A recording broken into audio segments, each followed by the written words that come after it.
Oh, yeah? Well, me and the Lord, we got an understanding. We're on a mission from God.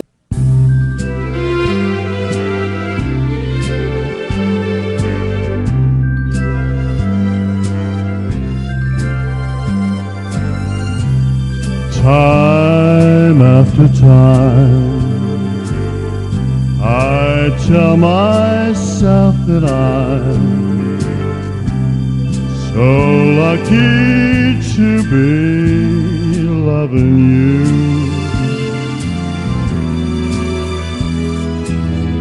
So lucky to be the one you run to see in the evening when the day is through. I only know what I know.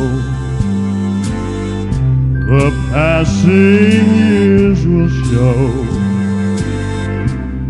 It kept my love so young, so near. And time after time, you'll hear me say that I'm so lucky to be loving you.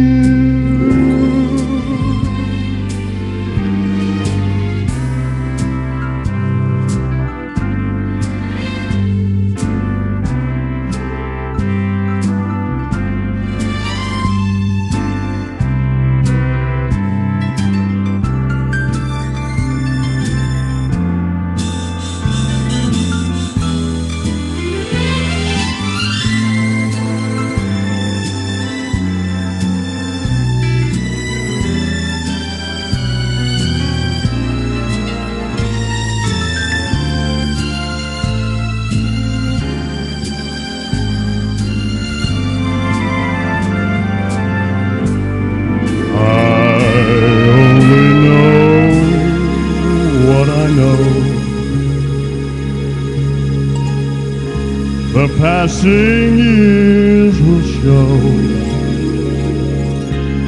It kept my love so young, so near. And time after time, you hear me say that I'm so lucky to be loving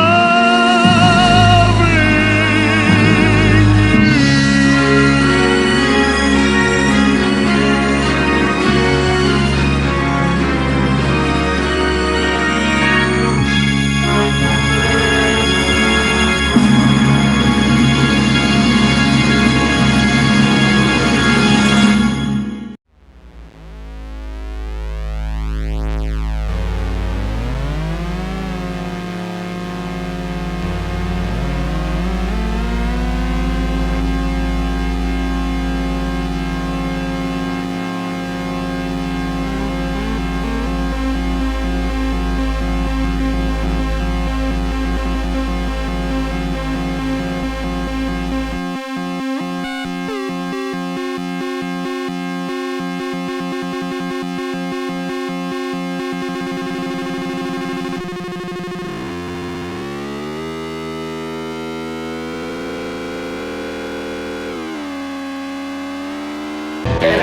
The two of us, building castles in the sky, just the two of us.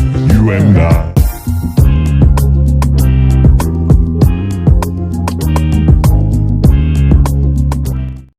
All right. Can you hear me okay? I can hear you. I guess Awesome. we are live. So how are you doing? I'm great. I'm better now being here with you. How are you? Good. Look, I'm out in the woods. I know. I'm at my cottage. I'm at the lake. Yeah. Yeah. I love these backgrounds. Yeah. That's a pretty special place. Actually, there's been a lot of activity at our family cottage where this picture was taken. So Oh, is that where over the years. Is that where the picture's from? Yes. Yeah. It's standing on our dock. It's of Oh, course not in the winter time, but I don't want to give your location away or whatever, but is it like a Northern Ontario kind of thing? it's like mid Ontario. So it's about the same parallel as Ottawa, sort of straight west of Ottawa. So about an hour south of Pembroke or so, and near Bancroft. It's a really lovely area near the Madawaska River. And so there's not many people, which is really nice, and not many cottages. So it's a very beautiful and remote place. And I'm grateful my parents bought the property back in '65 and cleared the land like pioneers and built the cottage that we still have in our family. So I'm very grateful for. And that's your view from the cottage? Beautiful. Yeah. First thing in the morning. So this, I think, was taken in the spring or the fall. Usually the sun is more to the left during the summer. Mm-hmm. And it's, just that sunrise. The sun rises right over that shoreline. Get our in here too. So I'll just introduce the show. I don't know where Mr. Beans is. He has slept in before on the odd show. So, anyway, my name is Port Cunningham, and I am not here with my distinguished co-host Frank Oliver Beans, who looks like he slept in. Incidentally, he is the world's handsomest man, and we are the two foremost ascended disasters in the known universe. We're here with our special guest, Leeann. Change your name. Carnegie. Oh, am I using it? Can you hold on for just a second? Hold on. Leeann Carnegie. Yes, hold on just for a second. How did I do that last time? Excuse me. I can change it, baby. I can maybe. Can you? Can you so. do that? Hold on. Yeah. Excuse me. Let me. I think that happened. Yes, I can do it, Leeann. There we are. I got it. Oh, you got it? Because I got it too. Yeah. Thank you. Oh, you already got it. Okay. Yeah. Thanks so much. All right. So I don't know where Mr. Beans is, but I'm sure he'll show up at some point. Yeah. Maybe he's having his what do they call it down there? Ritz or something. Yes. Yeah. That's right. Anyway, so tell us a little bit about, we got a bunch of videos we're going to go over, but tell us a little bit about some of the experiences at your cottage. Oh, actually, let's start at the beginning. Tell us about how did you become interested in the subject? And were you always kind of like, were you interested in paranormal and mysterious kind of things all your life? Maybe run us through that kind of, the beginning. Yeah, absolutely. Gosh, how much time do you have? We got 3 or 4 hours if you can spare it. So in a nutshell, I think that you can say I've experienced many paranormal or really interesting experiences throughout my entire life, starting when I was even a little girl. I remember having dreams, sitting up in my bed and my closet door opening and having this bright light come out of my closet. And the feeling I had was the feeling of that this light was my mother, with this overwhelming love and peace and power, but not in a frightening way. And this was a reoccurring experience that I had as a kid. And I'm going like way back when I was maybe 3 or 4 years old or so. And things like that continued throughout my childhood. I also remember having dreams when I was little about what felt to me like I was remembering former lives. And this is before I ever knew about reincarnation or had a feeling of this type of soul continuation. But this thinking and these feelings were just normal or natural to me. And I often wondered, where was I before this life, and where did I live, and who was I with before this life? Like I could just almost still remember. Oh, So yeah. But then the older I got, those dreams and those experiences shut down a little bit, as they do, as we know. And I also remember back when I was like grade 3, grade 4, those were big years for me. So 7, 8, 9 years old. My dad had some history books at the cottage, like Charles Berlitz and some early authors who were exposing hidden histories and hidden artifacts and sort of rewriting or suggesting alternative history timelines or alternative history that's not in the textbooks. And so from that age forward, I was curious about ancient aliens and alien visitations, and are there other worlds and multi-universes. I remember reading the book, A Brief History of Time, when I was in grade 9, and I loved the theoretical aspects of considering multi-universes and things along that nature. How do I summarize it? So you can get into some of the experiences too, if you want. I mean, yeah. Talk about, tell us. Well, actually, so my background here is at our family cottage, and I had an extraordinary UFO sighting when I was in grade 9, summer of grade 9 to grade 10, actually right where this picture is taken. And I was with my parents, and my parents had 2 family friends visiting. Actually, no, they had 4 family friends visiting, two sets of adults. And I had my girlfriend with me at the time. And long story short, my parents were enjoying the cottage, and my girlfriend and I were on the roof of the cottage. And I had taught myself all the constellations and all the major stars back in grade 6. And I was enthralled with astronomy and watching the nighttime sky. And so we're on the roof, and we had some popcorn, and we had binoculars, and I was teaching my friend the constellations. And we, across the lake, actually looking in this direction, we started seeing these red lights sort of zigzag just over the horizon. And then they dip down below the horizon, and then they'd shoot up again and zigzag back and forth. And we got the binoculars on them, and we were like, what is going on? What are these?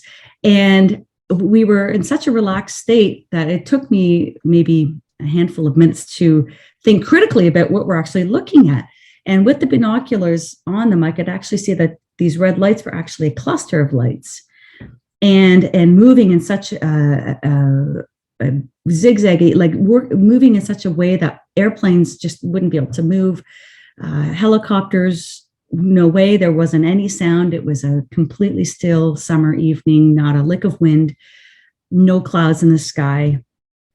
The lake was just like in this picture behind me, like glass. And it just hit me. I think that we're seeing UFOs. And it was such an exciting moment that we jumped off the roof. It was only maybe about a 7-foot jump or something. Instead of using the ladder, I was just so excited. And I went inside and I told all the parents, all the adults, and they all thought I was ridiculous. But there was one gentleman who at the time was an elementary school principal, and he was an ex-RCAF pilot. Okay, so he's ex-Canadian Military Air Force. And at the time, he was a principal of an elementary school. He came out and he was like, Leeann, I'm really interested in what you're seeing. Can you show me? So we came down to the dock, right where this picture's taken. We had 2 sets of binoculars, and we sat there and we were staring across the lake just from this direction. And after about maybe 20 minutes or so, on our right, we saw this huge craft just over the horizon above my right shoulder here.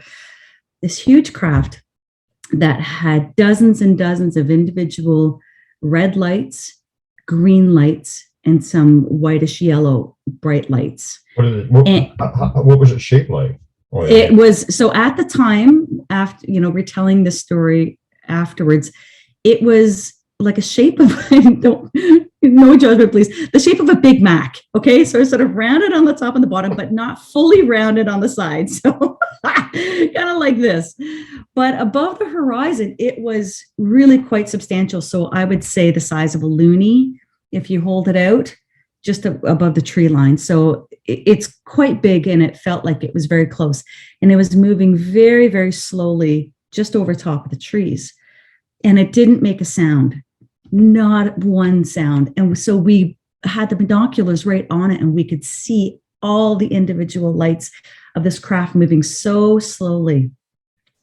And eventually it ended up behind me, almost where the sun is. Yeah. And it just went over that shoreline. It's quite a high, like a couple 100 feet ridge.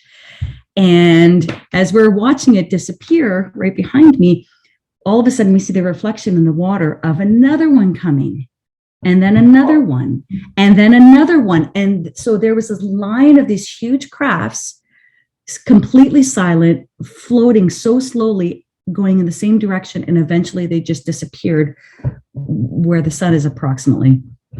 And here's the weird thing. The whole time, myself, my friend, and this gentleman who is the principal, we didn't think to go and get my parents or go get his wife or go get our other set of visitors who were in the cottage with my parents. It never even entered our minds to go grab them and be like, we're not nuts, we're not insane, this is actually really extraordinary. Anyway, after about 4 of these went by, I think we lost count, and we also lost track of time, which is an interesting thing I'll get to.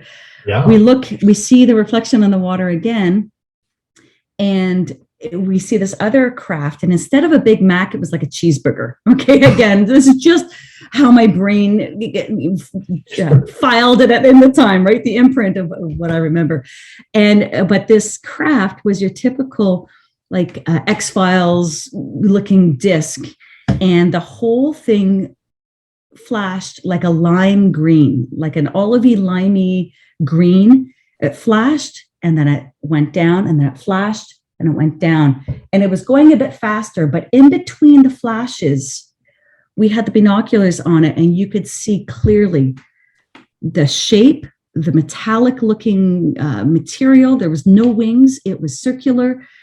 And it was without a doubt just something beyond what we've ever been told from our military or, from the authorities. So this one was going faster, and instead of going to about where the sun is behind me, it went more towards like just over here. Mm-hmm. And it stopped right above that hill, and it kept flashing. And then it's like it took off, and it just disappeared, up into the nighttime sky. And that was it. So we watched it disappear. And then lo and behold, we saw one more, exactly the same, go to that hill just over my shoulder, stayed there, and it just kind of went away, just disappeared. And so it was so riveting. It was so real. We were pinching ourselves. We were talking, we were passing the binoculars back and forth. And my parents' friend, his name is Walt. And Walt kept saying, this is extraordinary. I've never seen in all my training as a pilot, never seen anything like this before. This is extraordinary. Again, none of us thought to go get my parents or go get a camera or go get anything. There was something going on. Anyway, they disappeared, and the show was over, and we thought for sure that all the cottagers on the lake must have seen these. Like somebody had to have seen them. Like they were so big in the sky. And I'll get to that. So anyway, I went to the lodge the next day and was like, did you see the UFOs last night? They were right over top of your lodge. And they were like, no, we didn't see a thing. Nobody's seen anything, and we haven't heard anything. But just going back, once the show had ended and we were no longer seeing these big craft float by, we went to bed, and it was like 3:30, close to 4 a.m. And when this started, it was around 10 o'clock, and it felt like it was only like half an hour, 45 minutes. Like it felt like it just flew by. We were floored that it was close to getting light again. And I don't know where all that time went. It's like, wait a minute, back up a minute. So yeah. I want to get this exactly straight. Yeah. So how long did the actual event last? About half hour? Well, it felt like it was maybe half hour to an hour. That's what it felt But you're like. saying that after it was over, it was like 3 a.m? Yep. Yeah. Okay. And so the three of us went to bed, and everybody had gone to sleep. Everybody had turned the lights off, and we had been completely oblivious to everybody packing it in. And we were still on the talk, having a great time talking and being like, oh, there it goes. Look at that. Wow, look at that. And little did we know how much time had actually passed. So did we experience some missing time? Was there some mind control? I don't know. All I know is that something extraordinary happened that night. And I think having Walt there, a professional teacher, principal, former RCAF pilot, tons of experience flying, knows his stuff. He was equally as flabbergasted as we were as, 15-year-olds. So that really solidified a lot of things for me. All of my interest as a young girl really came to life from this one evening. And for a long time, my girlfriend, she didn't want to talk about it. She just put it away and refused to talk about it. Anytime I brought it up at high school, like, do you remember that night? Like, let's talk about this. Like, that was just the strangest thing. She just shut right down. Yeah. And a few times ever since then, I've sent her notes over Facebook, asking her, do you still remember? Do you still remember? And she won't talk about it. She says, yes, I do, but she won't go there. However, my friend Walt, he's still alive. He's now long retired. And my parents continued to see him from time to time over the years after. And they continued to say that whatever happened that night, he still brings it up. And he still says that it's one of the strangest things that he has ever experienced in his whole life. So that's that. That's that I wanted story. to ask you a couple things about that. So yeah. So you saw, on the funny side, you saw a fleet of Big Macs and two. Yeah, that's right. Yeah. But okay, so it's very interesting because there's a lot of Mr. Beans, wherever he is, and probably all cuddled up, all snoozy under the blankets right now. But anyway, he's got a list, and I mean, I agree with it too. He's got a big list of similarities between Sasquatch and UFOs and stuff that between them and whatever. And one of the things is the missing time, right? Yeah. So I'm just wondering, and of course I believe every word you said, but you were out there for like 5 hours, but your parents just went to bed and just left you out there? Yep. And there was a good camera sitting inside the cottage, an old Canon AE1. I actually still have it. It's my dad's from the 70s. It was sitting right there on the table. I could have gone and gotten it and taken photos. Somebody else had a couple, like a old point and shoot. We could have grabbed them. And it didn't even enter our minds, the three of us, to go to try to document this, to get more eyes, to validate this experience. It didn't even enter our brains. We were just so enthralled. That's the other interesting thing, because when there was one time when my First Nations friend and myself, Randy Brisson, and you know the name, right? What's his last name? Randy Brisson. With a B? Yeah. I think I've seen it before. Yes. Well, anyway, him and I, one time we had we just had the most amazing day. Like, we had so many different things happen, but one of the key things that happened, and this ties into what you're saying about your story, is that at one point we heard the Sasquatch talking really, really loudly, and the male sounded like sort of like that, right? But it went on for like 10 minutes. It was really loud, and there were two talking back and forth. But to piggyback off of your story, like, it wasn't, I had my camera around my neck. He had his, I think. Well, he might have, I can't remember what he did with his. But in reference to me, I had my camera around my neck, and I document everything, right? Like, I'm not out there trying to take pictures of them. I document the gloves or whatever, for education. But still, it didn't occur to me until the very next day. I said, why didn't I turn my camera on? Because it seemed to me like I was in almost like I was in another dimension or another reality. It was like, Yeah. it's supernatural, and if they're interdimensional or whatever, or they're on a higher vibration kind of thing, it felt like I was meeting them in a different kind of place, and I didn't even occur to me to turn my camera on. Right. That's incredible. Yeah. The same thing with you, right? Yeah. And I would take that as a possibility for sure, that we were meeting in some sort of middle place where it was being exposed. We were having this experience, together, but no one else on the lake saw a thing.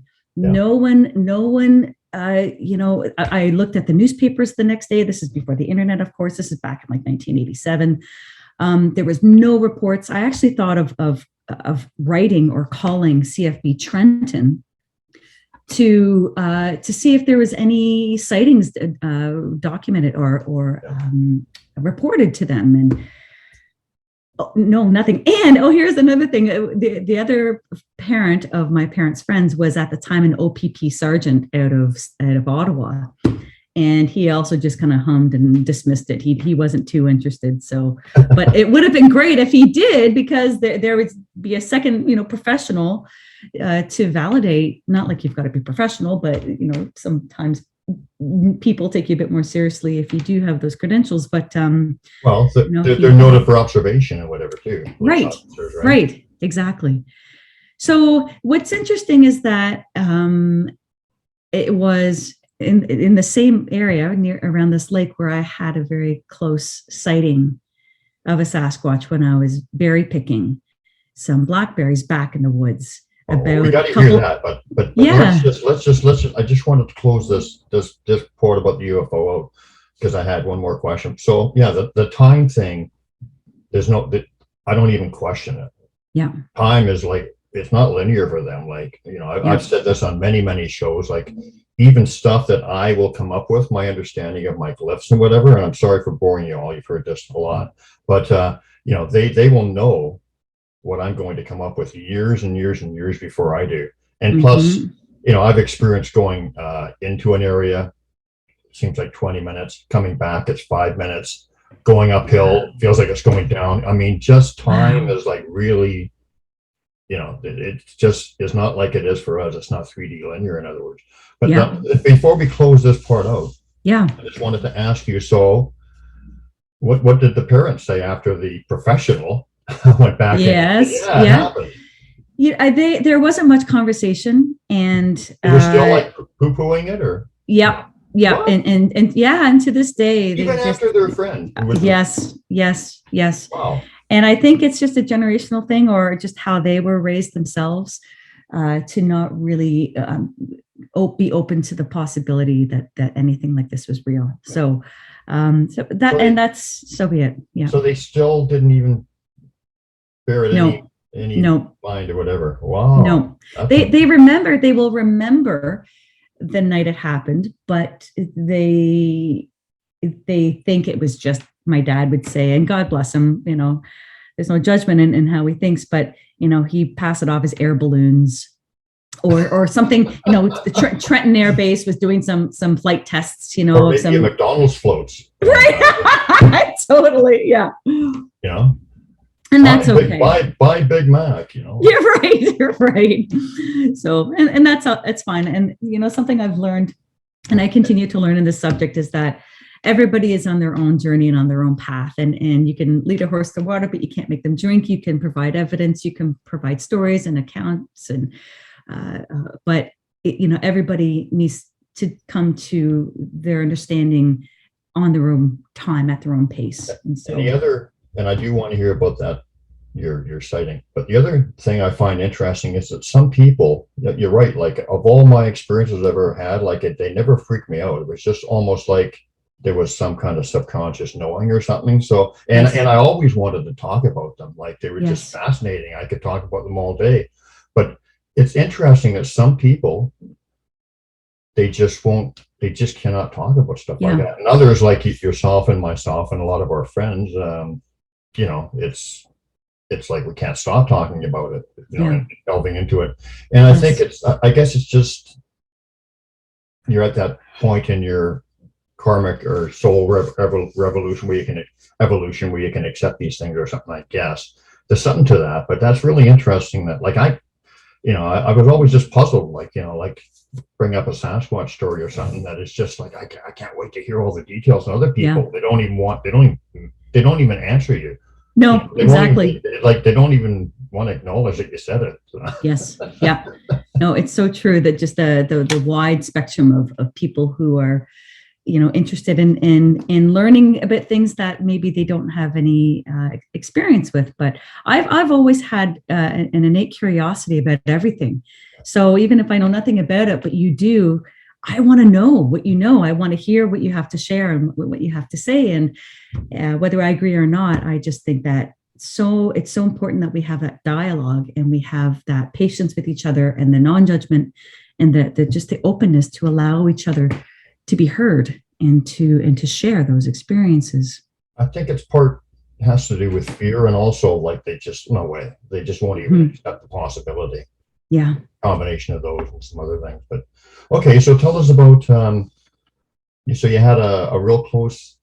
Yeah. Was your first sighting or your first encounter with Sasquatch? So I think I had one back a couple of years after this UFO sighting. So that was the summer of grade 9 to 10. I had an experience, I think it was between the summer of grade 11 and 12 or grade 10 to 11. It may have been the next summer.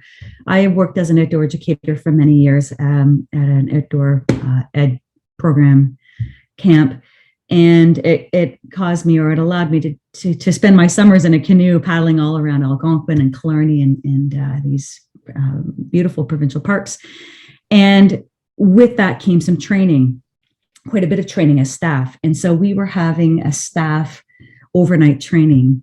And I was awoken in the middle of the night with these extremely heavy footsteps running around the tent. And there's a lot more detail to this story. I won't go into it all. I have written it out and documented it and sent it in to some places over the years. But essentially, I thought it was one of my friends who was the tallest and largest staff member in the group. I thought it was him running around the tent in the middle of the night in the pitch black, by the way. And I realized that there was no flashlight, there was no fire. It was just barely starting to rain a little bit.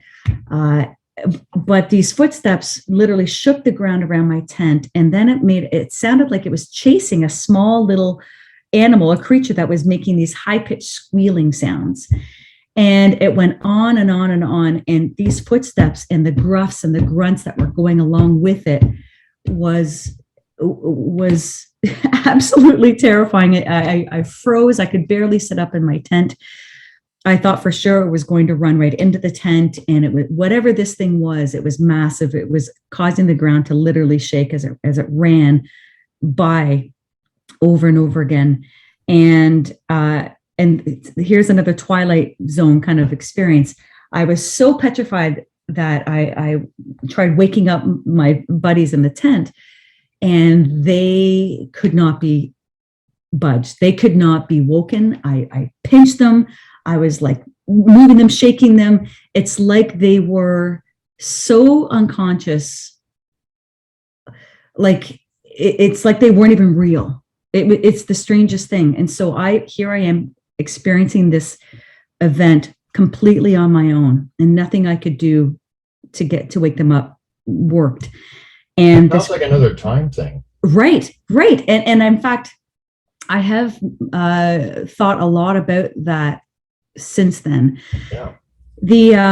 This, I don't know how long this running around our tent went on for, but up until that point in my life, I had never been so afraid for my life ever. I thought for sure, because this thing sounded so massive, and the breathing, the deep guttural breaths, the bipedal, totally, completely bipedal footsteps, it was unmistakable.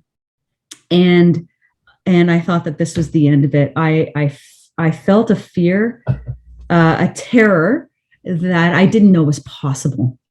And probably to this day, I've never felt anything like that since. And after a while, this running around the campsite went in deep into the forest and it just disappeared. And for some reason, I fell back asleep like instantly, even though I was frozen in terror, in this pitch black, experiencing this all on my own. I fell asleep. So whether I passed out from the adrenaline or just from the shock, or whether there was also some mind control going on, I don't know what it was. The next morning, I woke up and I asked everybody in the camp, did you hear those footsteps? Did you hear that big creature running around? Did you hear it chasing this little squeaky thing, or what sounded like a little squeaky thing? Nobody heard anything. And I could not believe that I was the only one to experience this. And again, I was met with some ridicule and some joking and, crazy Leeann, and, you were dreaming. And I remember pinching myself during this experience. I pinched myself in the middle of my forehead until my eyes watered. And I also pinched myself on the back of my hand to make sure, to prove I wasn't dreaming. And the next day I still had these pinch marks to show that, like, this is what I was doing to make sure this was real for me. And there was one woman, she was an older member of staff, who took me seriously, and she brought me aside and she was like, Leeann, tell me more about what you heard. And I had the feeling that she was very open to the subject, or to the idea. And she went with me and we looked around for some prints. She's like, let's go look for some prints. Let's go look over here. Let's go look over here. So she took me under her wing, and I felt, she made me feel a lot better in that moment in time. We didn't see any footprints. And again, it had just started to rain lightly early in like right around that time, and for the rest of the evening, morning. And the ground was also a very powdery dirt. And so any footprints would have been, just, dribbled away kind of thing. But that stuck with me for a long time. And I didn't really tell many people for many years. It was actually when I first came to live where I am about 21 years ago. I was listening to a program called Jeff Rense. Are you aware of the Jeff Rense program? He's in California. It's an alternative news site. And he had interviewed somebody on his site regarding some Bigfoot, some Sasquatch encounters that they had. And it motivated me to finally write this story out. So it had just been like weighing on my shoulders for so long, and I felt it needed to get out. So I wrote it all down. It was like this emotional purge on my laptop, and I put down all the details. And lo and behold, right before I sent it in to, I don't even know where I was sending it to at the time, my laptop ran out of batteries. It hadn't been plugged in, and I lost it. And I'm sure you know that feeling of when you're in the moment, in the passion, it's coming out so eloquently, you're remembering everything, and it's just, you're not overthinking anything, and then you lose it, and then to realize you have to redo it all again. Like, how do you even go back and relive that passion, right? Like, you're just exhausted at the time. So I was like, okay, well, I guess I can't get this story out. But then a few years after that, I decided, no, I have to get the story out. I really do.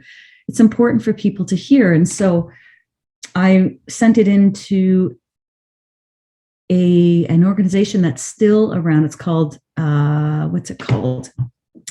Ontario Wildlife Field Research. And so it was taken in, and some people got back to me, and they found the story interesting, but it didn't, whatever, maybe a dime a dozen. I don't know, but at least I got it out, and I've got it somewhere still in an email, and it has a lot more detail. So the more I learn and the more I experience, the more I do believe in my heart and soul that was an experience for me. And it was one, although exceptionally terrifying, it propelled me deeper into the subject. It helped open my awareness, raise my awareness, and eventually, kind of got me on this path where I have become. So, or where I am right now. It's always evolving. So I think that may have been one of my first real encounters. And just, just retelling the story a little bit, my hands are still sweaty. It still like gives me a visceral, response, because it was such a terrifying experience for me. Well, I had two thoughts on it. One is definitely it was just for you. Yeah. No question about that. Yeah. The other thing is I'm wondering if the squealing was, I'm wondering if an adult was playing with a little kid. Okay. So talking about like foreseeing the future, or big circles or big loops coming, to present time, I've been doing audio with Mike Patterson's guidance and support and encouragement for about 6 years now. And I remember what that sounded like clear as day in my head. And there's no way I could really recreate it with my own voice, but I recorded the exact sounding, huge, heavy bipedal footsteps, deep breathing, huge chest cavity sound, chasing this squealy, whatever it is, on 2 different occasions, right next to structures where I've been doing audio. And the first time I heard it, this was about 4 years ago, I was like, oh my gosh, there it is. There's the full circle. There's the learning. It's taken 20 years, but it's happened. It's occurred. It's like it was one piece of that puzzle that came to light, that just fell into place. And so that's happened twice now. I've had that recording, and it's like, okay, thank you. I think that's what you're exactly right. What it was. I think it's a little kid squealing, right? And they were just, and they were just messing with me. Yeah. And it just went on and on and on and on and on. And I remember in the tent feeling like the Twilight Zone, thinking like, if you're going to kill it, just kill it. Like, just eat it. Like, just capture it. Because this thing sounded so much smaller than this massive thing. And it's like, come on, you should be able to catch it. Now, I really do think it was just probably 2 juveniles messing with me, having fun, hamming it up, and putting on the show. And yeah. Or what I kind of feel is that a bigger one chasing a little baby or something, and you just get the little squeals are all excitement, like, Yeah. It could absolutely be. And here's another neat thing. I went back to that area about 4 years ago, and I found about 5 beautiful structures in this woods. And this is again, no roads nearby. You got to hike in a bunch of distance. So that really makes sense. You got to it's quite a hike in, and so I think they absolutely live there, and they just let me know that they are. And full circle, going back a few years ago, finding their wooden structures. It's like, okay, boom. Just let me interrupt you for a second. Should we let Mr. Beans in, or should we punish him? What do you think? He's quite dirty. I guess we'll let him in. Yeah. But maybe you can put him in detention. Yeah, right.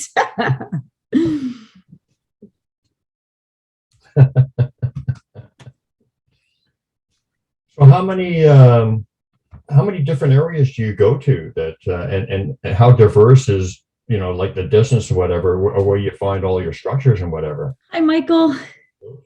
And how diverse is, like the distance or whatever, where you find all your... See, he's ruining the show too. We shouldn't have let him in. Hey. Hi, Michael. Was it grits or a nap? It was a nap. Oh. I like naps. Yeah. I like naps more and more as well. But I've been sharing.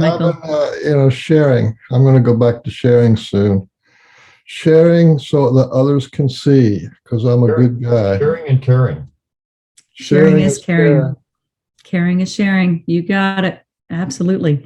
See, that's what he does. He shares and he cares. Yippers. So maybe he was actually doing something and we just didn't realize it. So maybe. Yeah.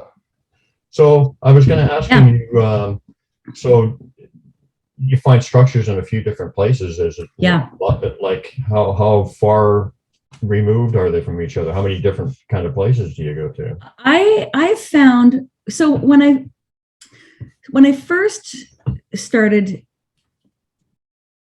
finding structures, and that's a story into itself. I really do feel like I was attracted to them. I was being guided to find them. I was waking up in the middle of the night just with a deep knowing of, I've got to go to this place. I don't even know where it is, but I have to find it. And I would find it. I would pull it up on maps and figure out a way to get in.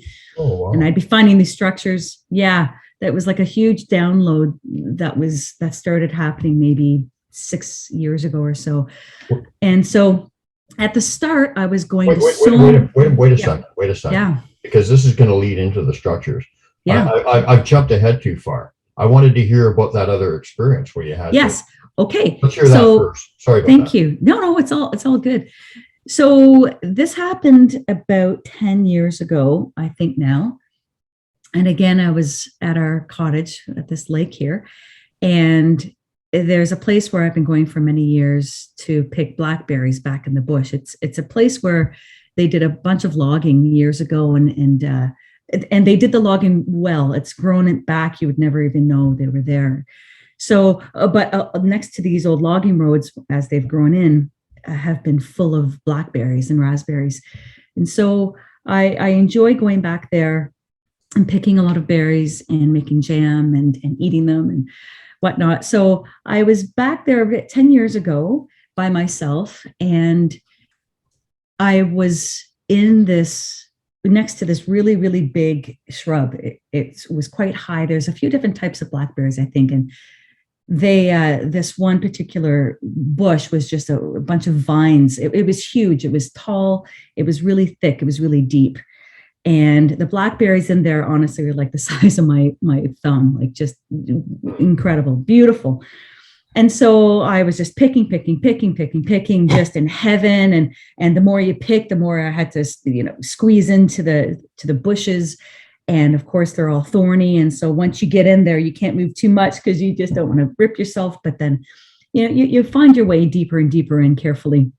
And I was just in heaven, having so much fun picking, being surrounded by so much wild fruit.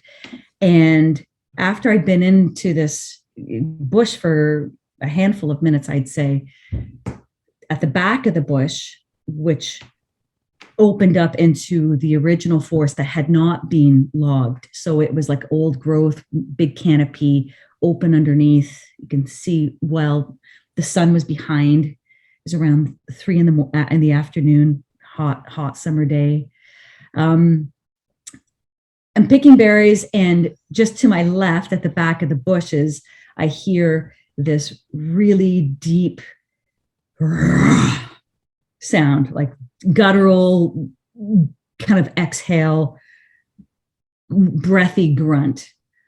And it's amazing how quickly, as you know, how quickly your brain can work in these moments of high stress, right? Of shock. And so in that moment, before I even turned, what went through my head was, what is that? How did it get there? I didn't hear it come up. Like, where is this coming from? And I turn, and I can see the outline at the back of the shrubs, because the sun was behind, the outline of this tall, at the time I estimated it was about the height of my brother. My brother's 6'3", dark outline shoulders, head, body, essentially step out of the back of the shrubs, or because it was all vines and connected, it shook the shrubs or bumped into the shrubs and turned and walked away and walked into the forest. And so in that moment, so many things went through my head, because I had this very clear sighting of this very dark, tall outline of a Sasquatch that was within 10 feet from me. Did you know what you were seeing right away? I did. I did. There was no doubt. And so another thing about me berry picking is, from all my outdoor experience, I'm always singing, I'm humming, I'm yodeling. I've learned that from hiking out in the mountains of BC with my parents. Like, you're always making noise, because the bears love berries as well, right? There's a reason berries are called berries, right? Because, bears love them too. And I had 2 young children back at the cottage, and I don't want to do anything stupid. I need to come home. So I was making noise the whole time, talking out loud. And so in that moment of hearing this grunt and feeling the shrubs shake and turning and seeing this outline as it turned and walked away, I literally had the sensation of spinning out of the top of my head. It's like my consciousness left my body. It's like it corkscrewed at the top of my head, and then it corkscrewed in the top of my head. And the corkscrew image is what it felt like. It felt like a spinning sensation. And I never knew that was even possible to feel or experience. But since then, I've done some reading about, people who experience heightened trauma or stress or fear in that moment. And it's possible to have, I think, or other people report a type of similar experience in those crazy moments. But sorry, again, talking about this, I relive some of that fear again. So anyway, out of my body, come back in. It was like instant, and I can still hear it now walking away, and I know it's just happened. And I run out of the shrubs, and I drop my thing of berries, and I cut myself along the way, and I get back to the trail, and I run all the way back to my car, which is about 1 kilometer away. And when I got to the car, I got in, and I just remember being in complete shock. And I actually may have gotten a bit teary, maybe not then, maybe once I got back to the cottage, but just the layers of stress and fear that I just experienced, came through bit by bit. And it took some time to actually talk about it with anybody. I didn't even tell my family when I got back. I was so stressed out about the whole thing. And I mean, stressed out, that's the wrong term to even use. It was so terrifying for me. And eventually, once the waves of that shock, passed through my system, I started to think about it some more and approach it in my head and my heart from a broader perspective and a broader position, I think. And if that makes any sense, just connecting some dots. And so it was at that time I wrote it up, and I sent it also into this organization here in Ontario called Ontario Wildlife Field Research. And it took it again, it was so cathartic to type out. And but once I got it out onto an email and sent it in, I just felt like the weight of the world was off my shoulders.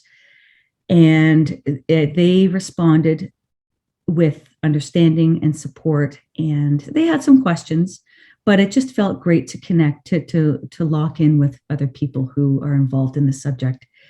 It took a long time for me to go back to that one area, but I eventually did that next year, and I realized that I had to face that fear. And I also realized probably that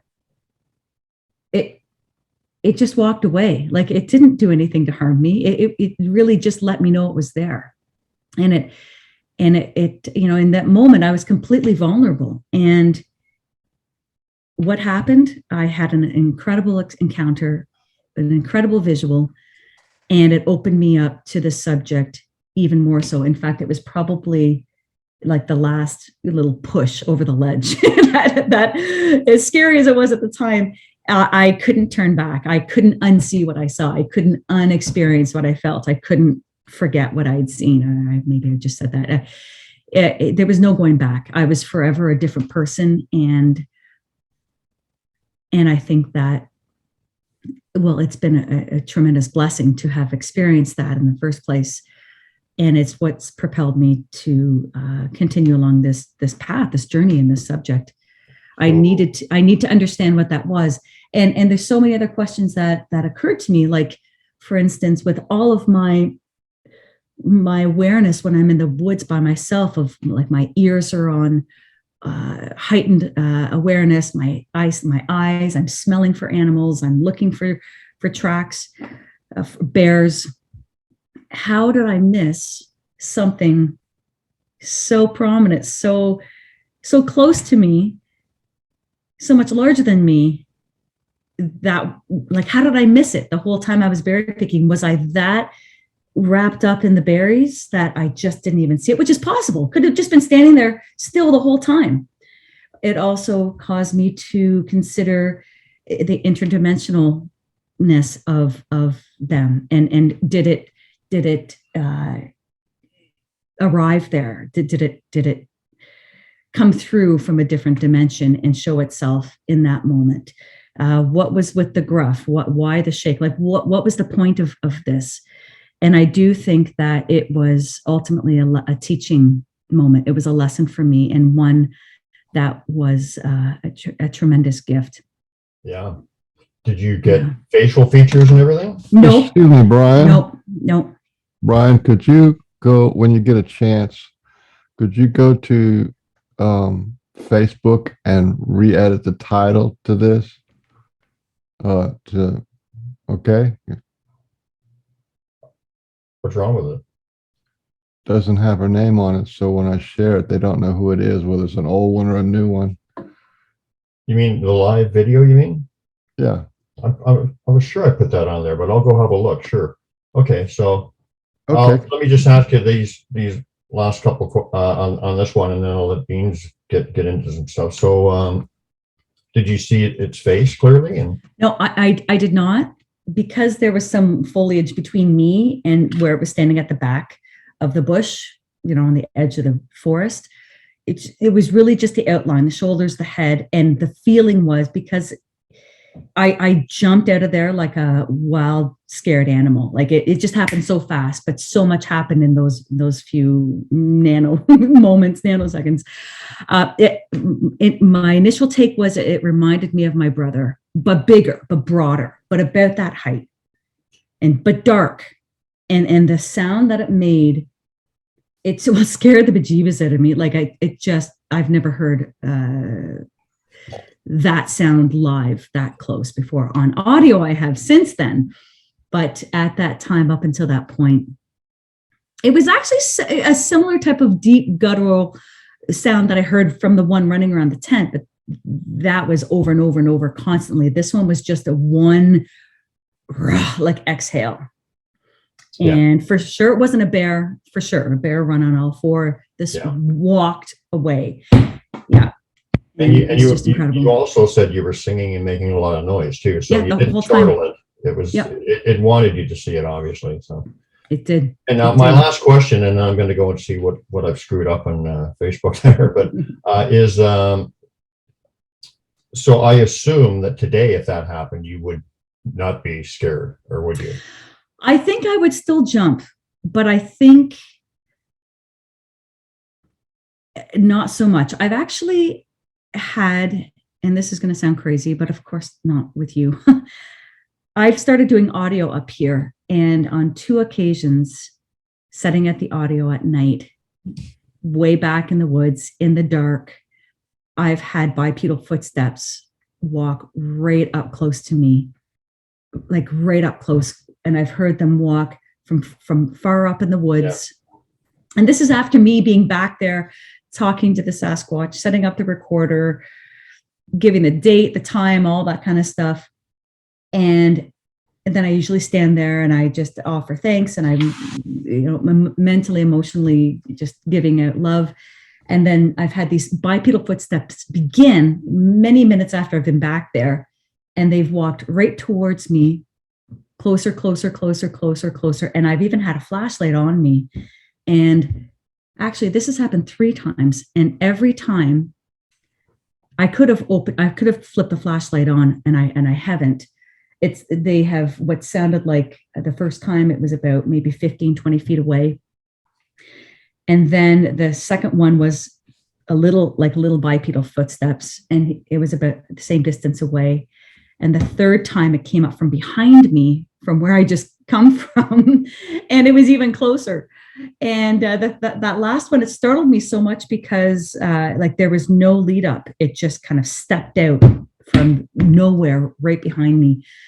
But in all three of these instances, I continued to talk with them and give thanks and just be in awe.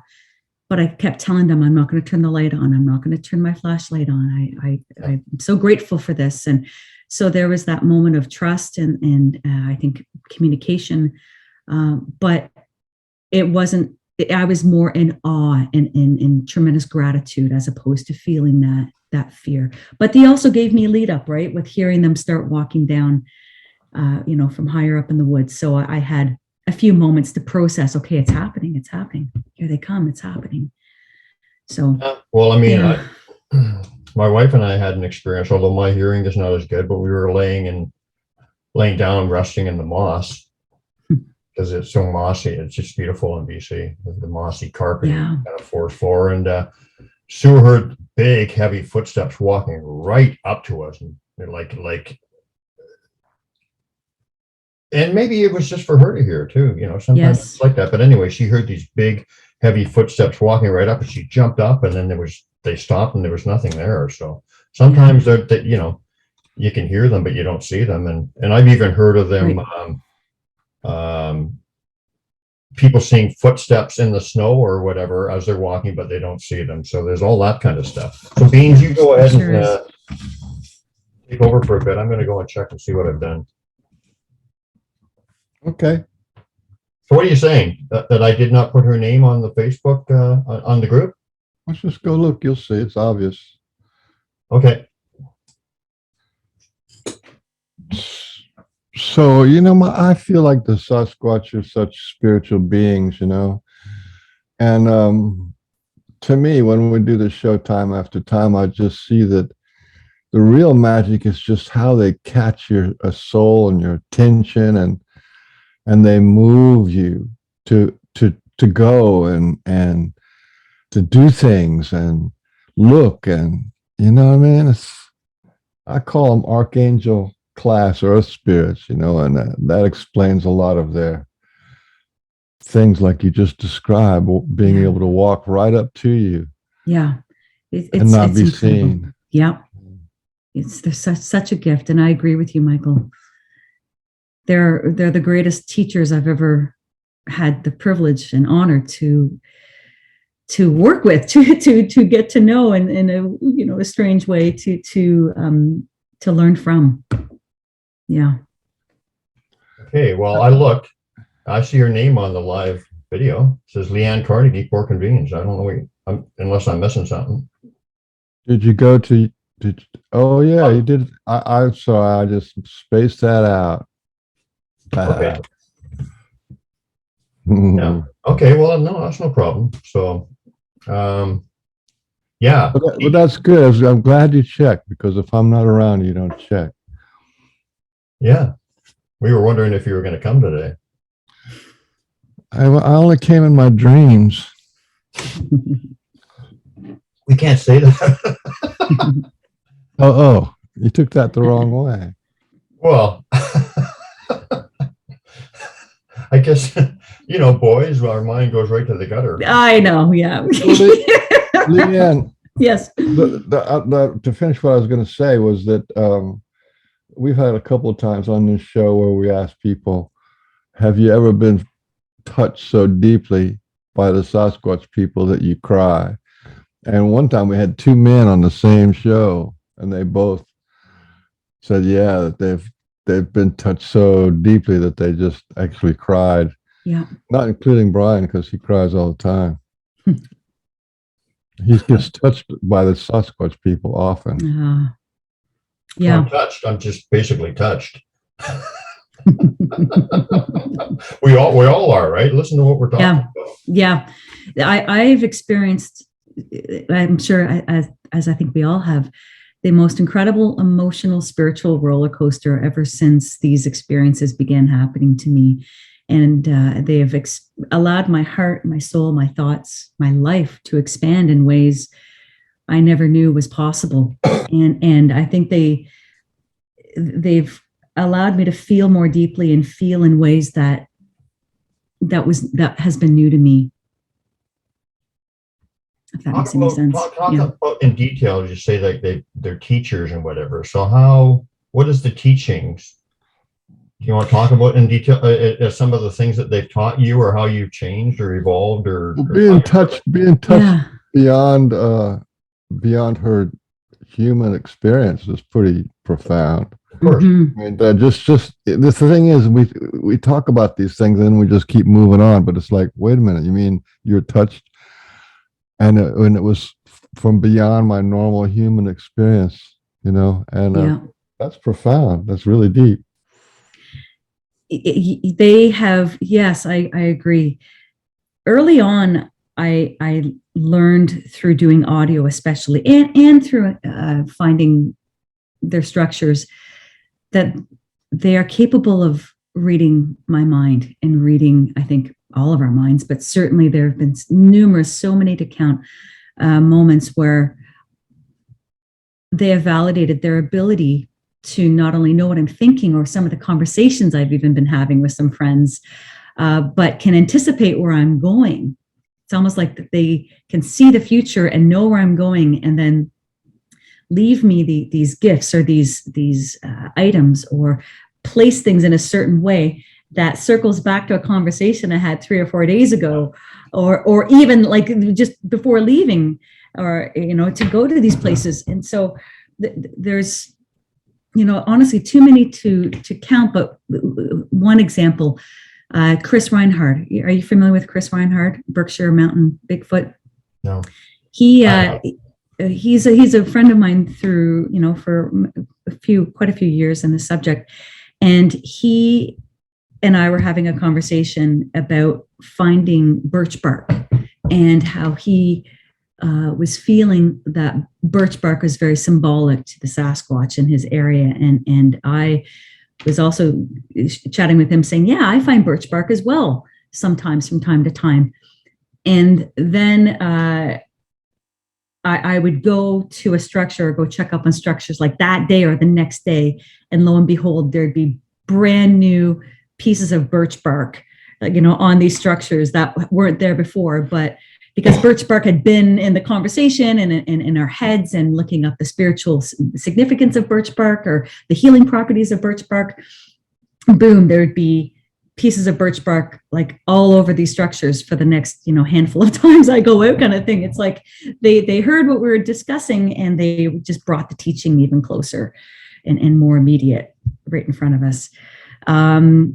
Numerous times, leaving out audio, I'd be talking into the audio recorder, and I'd be sitting there, of course, in silence and just communing with the Sasquatch and the land and the trees, hearing nothing but feeling lots. And then when I go and collect the recorder and I'm listening back to it, the recorder would pick up footsteps or stick snaps or breaks,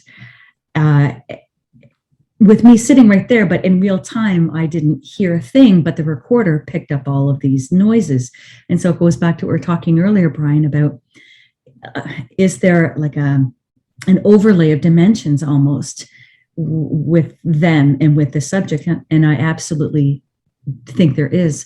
There was one time I was leaving at the recorder quite close to where I live, actually. This was early on. And I'd been at this place for maybe 5-10 minutes, having an emotional time, expressing my love in the pitch black, pitch dark, flashlight off. And right behind me was created this, how do I say this? There was all of a sudden, there was a massive wood on wood knock on this huge pine tree right behind me. And it sounded like this piece of wood was huge that had been bonked on the side of this massive tree. And it shook me out of my shoes. It startled me so much. And I jumped and flipped my light on and turned around, and there was no one there. There's no wood in the air. Like there was nothing there. And it was against this really steep bank. It just came from nowhere. And that taught me, okay, they're teaching their interdimensionalness. They're teaching that they can, poke through or create these noises, but not be seen. another time in the very same place, I was leaving at the audio, and again had been sitting there for quite some time in the dark, and down from the bank behind me, I started hearing these bipedal footsteps walk down, down, down, closer, closer, right towards me.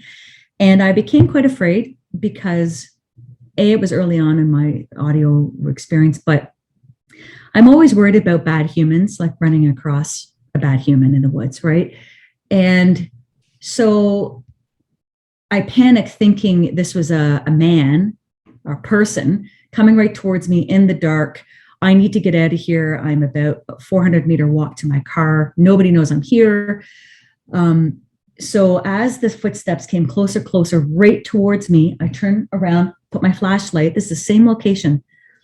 Nobody is there coming down the bank, and I'm shining my flashlight back and forth, but I can still hear these footsteps coming right towards me, clear as day in the crisp leaves. And so I know I've got to beeline it out of there. I'm feeling too afraid still. Even though in my head, I'm thinking, okay, this is what Mike Patterson experiences, or, this is them teaching me that they can be here and not see, not have us not see them. So I walk away, and I consciously remember telling myself just to walk, don't run. If you run, you might fall, just stay chill. So I walked out. I started speaking to it, saying, I know you're there. Thank you. I'm on my way now. And I got out to the trail, and the footsteps continued towards me. And as I walked back to my car, the footsteps were right next to me, just on the inside of the tree line, and literally followed me up until I got to this small dirt parking lot. It was in the middle of this conservation area. Nobody else is there, no lights on or anything. And I got in my car, but it followed me back. And again, I had my flashlight on, and I couldn't see anything, but it was there. So those were two really big moments of them teaching what they're capable of doing. And they did so in a way that certainly had my attention and had my heart elevated for sure. But after a while that settles in, and then you just add that to all of your other experiences, and it's not so scary anymore, if that makes sense. So I'm very grateful for both of those experiences. Another thing that happened in that same location, probably that same year, it was, I think, one of the first years I started doing audio there. It was in the winter time, and I left it out the night before, and it had snowed all that day, a lot of snow. And I left the audio on top of the snow next to this big pine tree, like I left it every time I did it there. And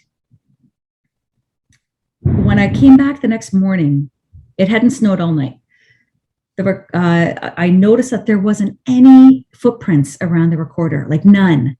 No squirrel prints, no deer prints, no fox or coyote prints that I often pick up in this area. Nothing, no human prints, nothing, except for mine from the night before. They were still there. But the recorder had been knocked over and moved. And so I thought, okay, well, whatever, could have just fallen over, whatever, maybe the wind came up. But I felt really disappointed that nothing had come by. Anyway, that night I was listening to it, and shortly after I left was the clearest footsteps come up to the recorder, but it wasn't in snow. It wasn't like the squeaky snow sound under your boot. And that squeaky sound when it's minus 15 or so, like that's how cold it was.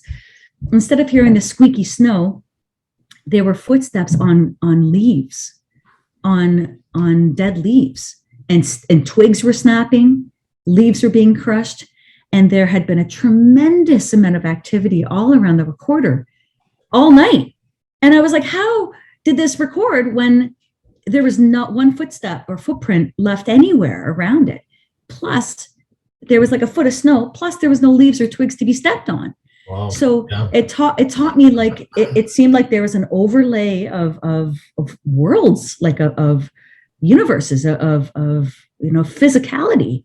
That to me, in my human body, yeah, it was snowy everywhere, but they were able to leave a recording that highly suggests it was a completely different environment at the time. And I remember texting Mike Patterson right away, and I made a file of, I still have the files, hundreds of them. And it blew my mind. And for me, that was the smoking gun moment, yet another one of, okay, they're teaching me what they can do. Yeah. They're teaching me what they can do. Another thing that happened a lot at this location was, would be, what's it called? When two things happen at the same time, not coincidences, but synchronicities. Yes.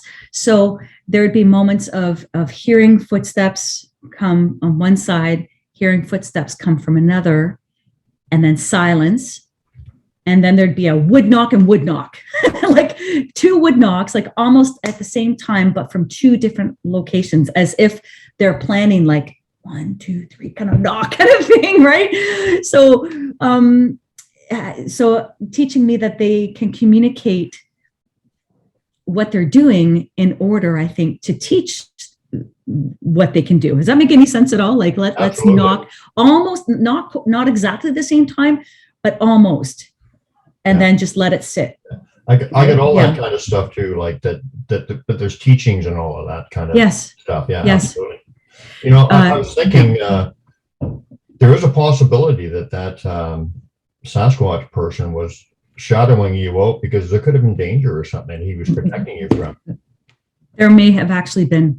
You know? Yeah, and that I think it was Mike not Mike. Somebody mentioned that before. Yes. Yeah, because you're obviously one of their people, and they protect their people. Yeah. So let me just bore you with one, and this is only going to take about 30 seconds. But this is like the same kind of thing as you're talking about. So I was at my camp out I hosted, and a guy and myself were talking about dandelion tea and the medicinal benefits of it or whatever. Okay. About half an hour later, we're walking down a path, like one of the Sasquatch area paths, and we seen a bouquet of dandelions tied together, right, placed on a tree. So that's so beautiful. Yeah. Yep. That's the same kind of things, right? That you're so beautiful. It's so beautiful. I mean, when I hear your stories or other people's stories, they just connect with my experiences, and it just like really gives them credence and verifies them and gives them makes them real, right? It sure does. We all have these same kind of things going on. Yeah, we sure do. Yeah. So you've been really involved with structures, and you know, my thing is, and of course a number of other things like you're talking about, and like myself. My thing is started off with glyphs and whatever, and some structures and whatever. But how were you were saying earlier that you were dreaming about structures and wanting to go and being led to go there and whatever. So how did that all start developing your interest in structures, and how did they guide you to that? So it was after my berry picking incident, and after I reached out to this organization in Ontario, where I started to make some friendships with people involved in the subject. And I started looking at some of the photos they were sharing of stick glyphs and of bent trees and snap trees and some rock cairns and things like that. And in my head, I was like, oh, I know where there's a bunch of those at our cottage, right back in the woods, the opposite way from where I had the sighting. And so I went back there, and for whatever reason, it's like I had brand new eyes. It's like I was seeing things differently, and I was able to pick out what I called at the time these star formations in the trees and in the forest. So they weren't necessarily the big structures that I'm finding now in this area. They were more subtle, but I was noticing not only a bunch of branch tugs and bends, but often they would make these star formations in the trees. And so I began photographing them and sharing them with some of my new friends from this organization. And they were really fascinated with what I'm finding. And so that continued for a bit. And lo and behold, it was after a heavy rain at the cottage where I was going back looking for more of these star glyphs, where I found 14-inch footprints in the same place I'd been going to in the wet leaves. And I couldn't believe it. They were clear as day. huge toe imprints, huge 14 inches long, off this tiny old trail. And there were 3 of them. And all I had to measure them was my camera lens, and my own shoe next to them. But I took these pictures, and it, again, blew my mind, and it confirmed that these beings are real and they live back here. And chances are they are creating these beautiful little star signs in the forest in this exact area. And so that propelled me even more forward. It validated so much. And it was after that, maybe a year or so, I began feeling motivated it was after I met Mike Patterson, after I saw his, speaking of Sasquatch, what was his video that he put out, speaking of Sasquatch, I think, where I reached out to him and started sharing some of my experiences with him. And I saw some of the structures that had been built around his tent.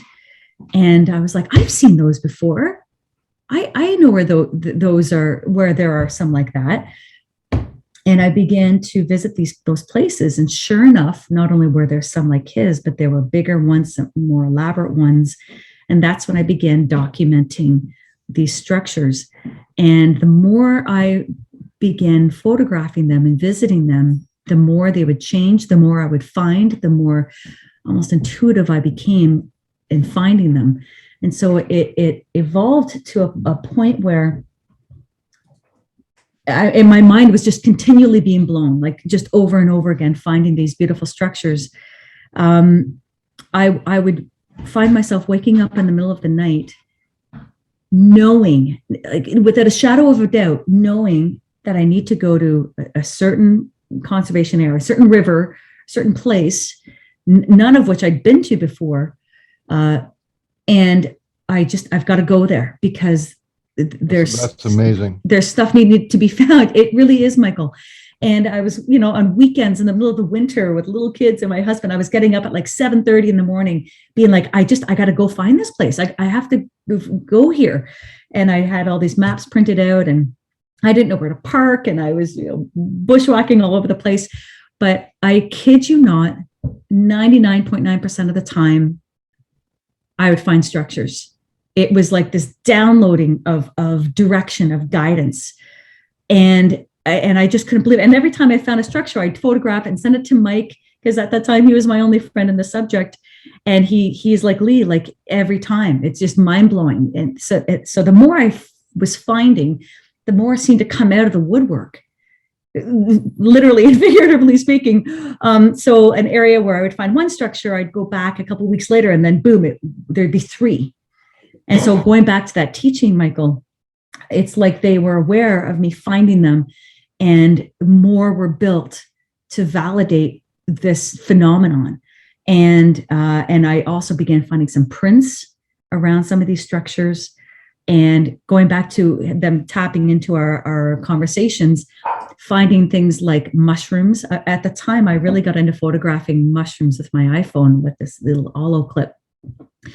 And I was starting to find picked mushrooms on structures.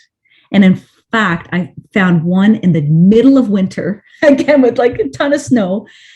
And the mushroom was somehow fresh and left right next to a structure. And I don't know for the life of me where it came from, right? But it's like they brought it in from their dimension or from their world and placed a fresh mushroom that should have long been dried out and frozen solid. So that just continued for many years. At this time, my daughters were young, and I was taking them with me and photographing them in these structures and documenting the subtle changes, but also the big changes. Also documenting them being destroyed, which I think a lot of us have found, not destroyed, that's the wrong word, taken down, reassembled, and then rebuilt, which seems to be what they're always doing. And it just has evolved from there. So at the start, I was quite wide. I had quite a wide area that I was visiting nonstop. I was obsessed with the subject. Since now that my daughters are older and I'm just in a different place. I visit only, I would say, about 7 places regularly, and continue to document the changes that I find. But how many mile range are you talking about? Is it like within 10 miles, or is it like 70 or 100 miles? I found some about 300 miles from here. I found some up around my cottage. It's like almost for many years, every time I went out, I would find a structure. So I found some down in Windsor. I was down at Point Pelee for the birding, for the Festival of the Birds, the migration years ago. And it was a rainy day, and I went to a conservation area. Never been to. I was like, I got to go there. I bet there's something there. And boom, there were 3 beautiful structures right there that I photographed. And then up around our cottage, up near Bon Echo Provincial Park, I went there a few years ago. Same type of pulling and attraction and gravitation. And boom, found this incredible structure built on the side of this rock cliff, like just phenomenal. Nobody would be around there. So they seem to be everywhere. But as far as the big or the most active places or the most accessible places that I visit on a regular basis are probably within, I would say, a 30-mile radius, maybe 40, 50-kilometer radius or so. Yeah. Yeah, so that's less than an hour. That's pretty Yeah. amazing. Yeah. Your story is just so amazing because it's so personal. I mean, that they bring you a mushroom because you were taking pictures of mushrooms, and they do it in the wintertime when totally. It's like, and it's on a structure that you photographed that you were going to check on again. Yes. It's just such a personal connection. Yeah, it really is. Yeah. So that still rings a bell. Yeah, absolutely. Yeah. You're thinking about something, they're going to leave you something to just to really hammer the point home. Yeah. Yes, beautiful. Time and time again. They really are in the all one and no space, because how many shows we've had when the Sasquatch are right here with all of us. It's just they could be right here, just enjoying the show over your shoulder. Yeah. Do you with my glyphs, and I'm wondering, and I have a question that's going to come around to you on this, is because with my glyphs, they will leave them for me, like beside my car when I'm visiting my wife in Oregon or Washington. There's not another stick in the area. They will leave like absolutely 100%, like I recognize them. Do you think that they make and leave some of these structures just for you because that's what they're working with you for? I think some absolutely have been built for me, and I don't want that to sound the wrong way. It's a tremendous honor to say that. No, it doesn't sound the wrong way. Here's one example. Last year around this time, a good, very special friend of mine passed away. His name is Steve Summer, and he had been sick for quite some time. And he spent his life knowing the Sasquatch. He grew up in the southern states, and he was a huge advocate and support for them being acknowledged as people, as first people, and to be given the human rights that we have so right to life and protection, and if harmed, the person harming them should be charged just like they'd be charged if they'd harmed a human, type thing. So he devoted his life to advocating for their further recognition as humans. And so he was a huge supporter of my work, and he was a very, very dear and trusted friend. And he passed away last January, early January. And I'd been going to the 7 structures area. Well, I have been for quite some time, but I'd been going a lot last winter because it was a very stressful time in general with everything going on geopolitically and the cold that's going around. And yeah. And so I was going there often to cry and just release a lot of emotion. Wow. And the day after Steve passed away, I went to 7 structures just to connect and to cry. And right next to the 2 main structures was a brand new structure built just in a couple of days. And it had a wreath made of like vine that had been kind of wound into a circle and placed, hung on the front. And during that one day wasn't there, the weather had been stormy and cold and snowy, and like nobody would want to be out in this type of weather. And I went there, and for me, I made a video on it called Steve's Structure. For me, that was their sign of, this is for you. This is for Steve. He's with us. He's safe. He's on the other side. And or Steve was, encouraged them to build this. But the main message was that this was built in honor of Steve, and I would get it. I would understand it instantly. And I did. Absolutely. It was a very powerful, very beautiful moment. And I bawled, and I made a video and I shared it with our little Steve group. So they're so caring and loving. They do that. That's the kind of things they do. They did that when my mother passed away, something similar to that. They're just such loving beings. I mean, they support you and they will give you comfort and stuff just like that. That is so beautiful. Wow. They sure did.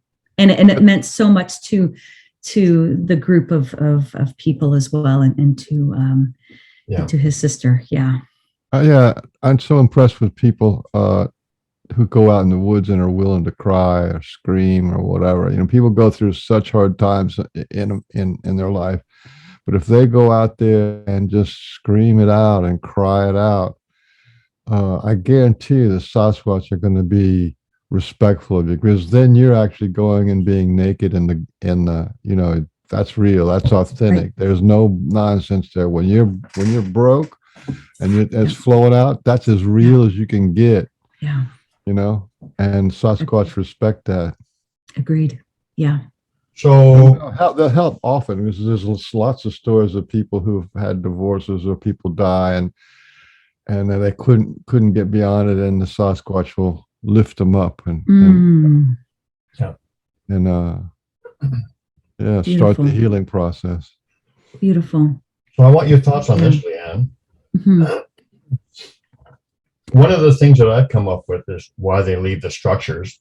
Mm-hmm. And you're the structure queen, so I want to get some of your perspectives on why they leave them. But one of the things that I've come up with is that when they're doing it around campgrounds and stuff and people, and they will even make like fire rings that simulate fire and keep camping and stuff. I think some of the reasons why they make them close in proximity to people is, hello, here I am. Mm-hmm. Oh, I'm getting energy like just rushing through my whole body. Oh yeah, this is true. This is true. I'm really getting that energetic nudge. Here we are. Do you see us? Would you like to be open in the same room? Sasquatch in the house. Would you like to be open to considering us? It's kind of like an invitation to exploring further or opening your mind or heart or whatever. So that's the Sasquatch just told me I've known it anyway, but boy, do they ever give me a big time yes. But what are some of your reasons? Why do you think they make them?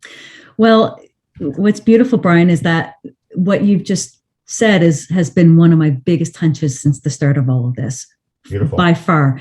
I think that they are agents, or they act as an opportunity for people to expand their awareness. And it comes down to personal choice. But where I find a lot of these structures, let me start that sentence again. I find a lot of these structures in protected forests. So hunting is not allowed. Right. Motorized vehicles are not allowed. Bicycles often aren't allowed. Camping fires are not allowed. There's no picnic tables or things like that. These are just conservation areas with hiking trails for naturalists who want to really connect with nature. And my sense since the beginning is that they are being built, many of them, not all, but many of them built within view of a trail or sort of close to a trail, that offers the opportunity for people to take notice. Many people are so glued to their phones or glued, somewhere else. They're not necessarily engaging where they are and where they're walking. But I think that all it takes is for somebody to be walking the same trail a couple times a week to notice it. And then the next time, if they walk by it again and notice it a second time and maybe see a new big branch leaned up against it, it might cause them to think, who did that? Or when did that happen? Or why did that happen? And even if they don't go any farther than that, they've asked a new question that maybe down the road might expand them in some other way. Or people can really start to take notice and ask, critical questions like who would make these, and look at the complexity of these, and how is that balancing like that, and who's strong enough to even lift that up there, and who can bend that tree and snap it that high. And so, people have the opportunity to question on, those bigger questions as well. I think many choose not to, but some, I think more and more are beginning to take notice. And I think the simple act of taking notice of these structures is a way to help people begin to expand their thinking. And that alone is an amazing thing. It just, it depends on how far people want to go with it. But I think that it gets people talking. And if that's all it does, then that's a plus. But I think there's the potential, they're leaving the potential for people to go as far as they are interested or comfortable or willing or wanting to go, if they take notice in the first place. Yeah. So I think they are often built to inspire curiosity, wonder, have people ask questions. And another thing, going back to the teaching, what do they teach us? They have taught me they've honed my observation skills so much over these last few years. So when I'm in the woods, I'm seeing things differently. It's like I've developed a heightened sense of awareness, especially around these structures, and they've helped me to be able to pick out small changes and small details that maybe 6 years ago I may not have seen. And so that's one of my skills that they've helped me develop, and I continue to develop them. And I think that can happen with anybody walking by these structures, wherever they are on their development, their skills development. They provide an opportunity for people to be more present and be more aware of where they are and what's around them. Yeah. Which can generate more questions and conversations, which ultimately may be a great thing. Does that make any sense? I think I just talked like around in circles. You just basically said what I said and agreement in a little more elaborate way. Yeah, no, it absolutely makes sense. Absolutely. So, yeah. And I think there's so much artistic elements to these structures. We could probably, if I had a bigger brain, go into studying some of the sacred geometry involved and the angles and the wood involved. And I'm sure there's so much more incorporated into these structures, but just on face level, I think they're built to help wake humanity up to their presence and to this incredible phenomenon, like crop circles did back in the 90s and 2000s, right? Nobody knew what was going on. It caused people to have conversations. It caused people to ask new questions and to consider new possibilities, maybe for the first time in their lives. And if that's all it did, that's an amazing thing. That helps humanity as a whole move forward. So. Now, I've watched a lot of your videos, and I'm saying this with, I think that they would like you to, and I think they're leaving you some glyphs too. Maybe they want you to pay attention to some of the stuff they're leaving. I've seen a lot of glyphs in your videos. I know. That's a whole new realm, like. Yes. You are the glyphs guru. I don't see glyphs like you do. I see different things. I know we talked about that last night. But I think this is where combining our experience is so important, because you can pull things out that I don't see and I miss, right? Well, and I don't mean it like in any other way other than, well, of course. Pay attention, because there is a lot to the glyphs. Mm-hmm. I mean, it's a pretty deep rabbit hole. Yeah. Sure. too, you know, so, you know, Bigfoot hole. down because, well, like we're going to get into some of your videos soon. And I mean, remember that deer, like there's an obvious glyph to me, like laid right on top of it. I'm just saying that they might, if you pay a little more attention to them, they might start working with them. And then you go, because you're very astute and very, your observation skills are amazing. And you've been focused on the structures and you've learned so much about them and you notice all the little details. So I'm just suggesting that if you did take the glyph thing into account too, they might take you in that direction too. Just like, Thank you. Yeah, absolutely. Oh. So what is Mr. Beans doing? And what I love it is, like so many of your experiences or whatever, like I say, they all resonate with stuff that I've experienced or other people have experienced. And that just gives it so much validity and credibility.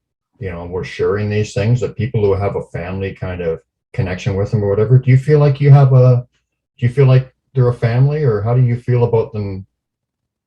Yeah, absolutely. I feel when I'm not at the cottage where I've been doing audio and they've been coming by probably most of our lives, I really miss feeling close to them up there. So during the winter months when we don't go up so much. And certainly the 7 structures area by far it's like coming home.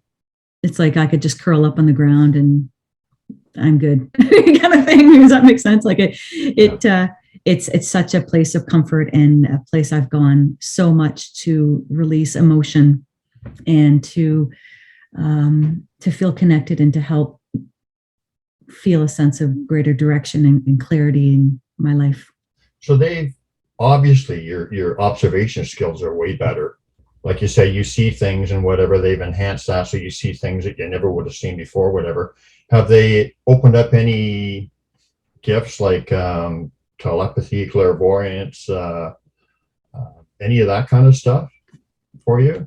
Did you have them before? What's that? I think I had that before these structures, before all of these experiences started happening. But I think the biggest telepathic connection I've been having is simply the direction as to where to find these structures and even when to go back and check up on things. So no, yeah, you mentioned that. Yeah, right. Of course. So often this happens so many times. I'll be going into a certain place, being like in my head thinking, I haven't been to this area for a while. Let's go check up on these structures. And I'm on my way there. And then boom, I think, no, let's go like the opposite direction and turn around and go check out this place. And every time I have done that, there's been like a big overhaul of the structure somehow, a new structure taken down, additions, what have you. That has never failed, and I can't explain it. Like I can't. It's just what happens. Failed. That means that's one of the most common forms of mind speak is when they direct you where to go and a thought just pops in your head and then it turns out. Yeah, absolutely. Mind speak or thought or whatever is a lot more than just like them talking in your head. All that what you're talking about is a great example of that. So when you're sitting at home, do you connect with them energetically or anything like that too, or do you feel them? At home, I would say just in my day-to-day life, I wouldn't say I feel them. I think about them all the time. For sure. My life is so busy with my job, as all of our lives are. And I find when I'm at work or when I'm with my family, I'm very much focused on my work and my family. But when I'm doing my video work or when I'm out in the field or listening to audio, that's when I feel like I feel a closeness with them. Yeah. I'm retired, so you've got all the time in the world for me. With me. Yeah. It's a lot different. I don't have a lot going on that way, but just what you talked about them leading you or if I think I'll go here and whatever today, that's classic example of thought placement and them guiding you. I mean, that's beautiful. Yeah. It's such a gift, and I'm so grateful. The love that I have felt in this journey of learning. I feel like again, they're such effective and wise teachers that I feel humbled with being on the receiving end of their teaching, of their direction, of their pull, of their mind speak, of their inspiration. Do you feel any different about connection and whatever? Does, or you feel any different about the universe, the connection of everything? Do you feel, how do you've obviously, your heart's been opened up. Yeah, my soul's been opened up by far. I think they're here to help, and I think the one of the big messages I've had really pounding through me, pounding, that's the wrong word, moving through me, has been the message of they're here not only to wake us up and help us learn about them, but to help us connect with our own source, our own divinity, our own capabilities that I think have been lying latent or have been turned off in our DNA somewhere along the lines, or we've forgotten about.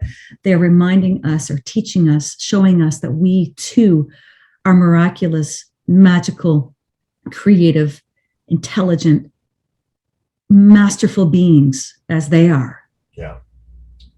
Yeah. Everybody who's got a real connection with them like that says the same thing. That's there's no question about that. I wanted to honor you a little bit, because as I just went outside for a minute and was looking at the trees and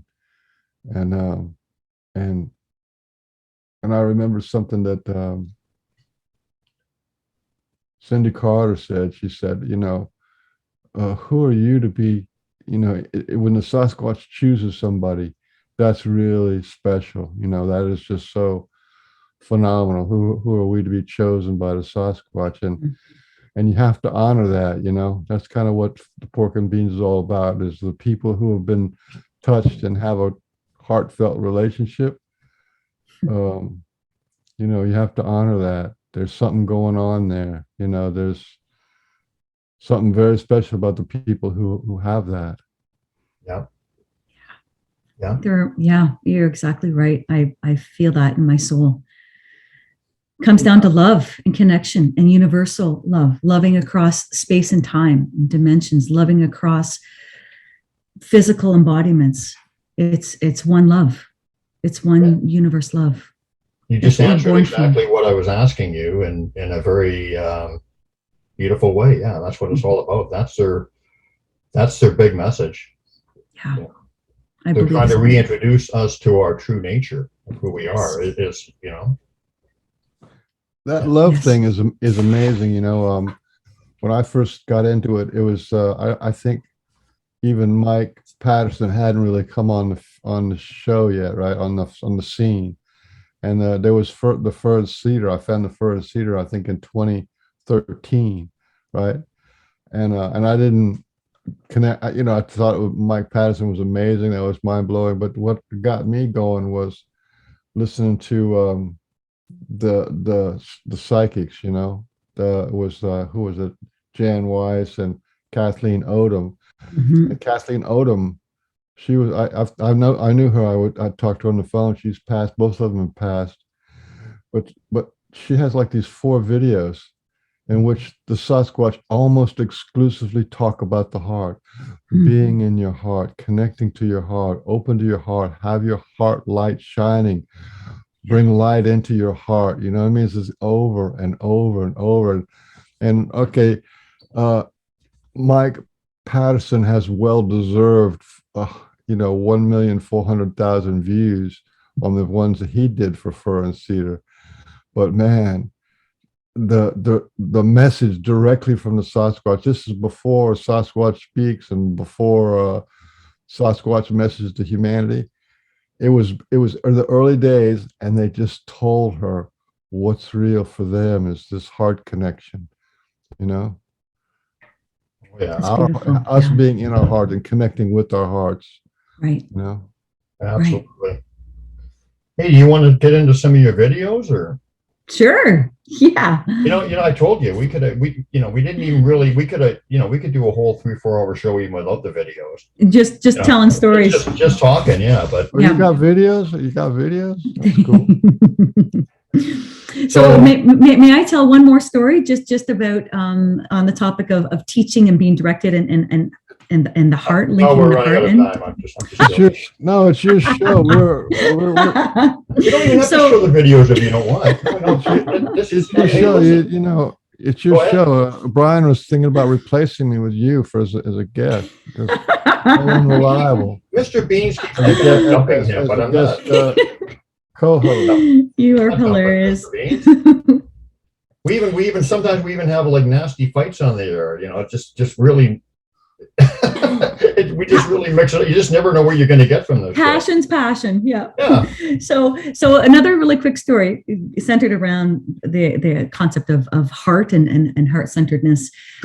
I was visiting a town about 4 years ago for my uncle's funeral, and he lived a long life and he passed at a ripe old age. So I was there a couple hours early, and the weather had been quite poor. It was rainy and cold, and I didn't know what to do with myself. So I searched up a local conservation area. It's out of this really small town, and went for a walk. I was wearing a skirt and the whole bit and my jacket, but I had boots on in my car. So I went for a walk, and I felt like there was going to be structures here somewhere. And I eventually came across this incredible structure that it's been in a bunch of my videos. It's been disassembled since then, but it was just mind-blowing. It was so beautiful. And I went back that next summer with my daughters on the way up to our cottage, and we hiked in, and I showed them it, and it actually, I also found little juvenile prints next to the river that summer, but that's another story. So I took the girls there. It's a really cool walk in this overgrown old cedar forest. And we went to the cottage. We came back 2 days later, and we went to check up on the structure again. And on the way in, we noticed that there was a brand new freestanding teepee that had been made in the 2 days that wasn't there 2 days before. Brand new, okay? Nothing holding it up. All this wood and this gorgeous, gorgeous teepee. And I have all these pictures of my daughters in it. And wouldn't you know, in the center of it were these little bits of blue balloon, because I'm sure you've picked up on or see this as well. I find a lot of blue in and around structures, blue glass, blue garbage, blue whatever. So we found these little bits of blue. And then we went to the other structure where we had been before. And there was a beautiful mossy rock right next to the structure. And 2 days ago, it was just a normal mossy rock. And we went there on this day, and there had been a heart shape, kind of like they took their fingernail and carved out a heart shape in the moss and then flipped it over. So the exposure of the rock was a perfect heart shape, and the moss was still connected on one side. It was like a mossy heart flap that they had lifted and exposed that day. So brand new freestanding, and this beautiful moss heart next to the structure. And for me, that was such I cried, not of sadness. Wow. I cried of love and connection. And I was just overwhelmed with the gift of that heart, of that love symbol for me and my daughters. The whole impact of them again, personal. They did it for you, for your so kids. So personal. Nobody going through there. And this is really off the beaten track. Not like that makes a difference. I'm sure this one big structure where the heart was way off the trail as well. Like you can't even see it. I don't know. It was crazy how I found it in the first place. But it was for us. And there was no doubt in my heart, in my mind, that this was left for us. And it was that experience. We went to the river where I found these juvenile prints that obviously had jumped out of this huge cedar tree and boom, landed in this really muddy dirt next to the river, like soil, mud. And I came back the next day and I actually made casts of those little prints. And so those are my first casts that I made. So there was the gift of the prints, the gift of the heart, and the gift of the new teepee, all within 2 days with my daughters. Yeah. You know, you're friends with Maeve Cohen, right? Yes. It's kind of, we'll get to your videos now, but it's kind of interesting because I remember her mentioning she was finding blue objects and whatever in structures.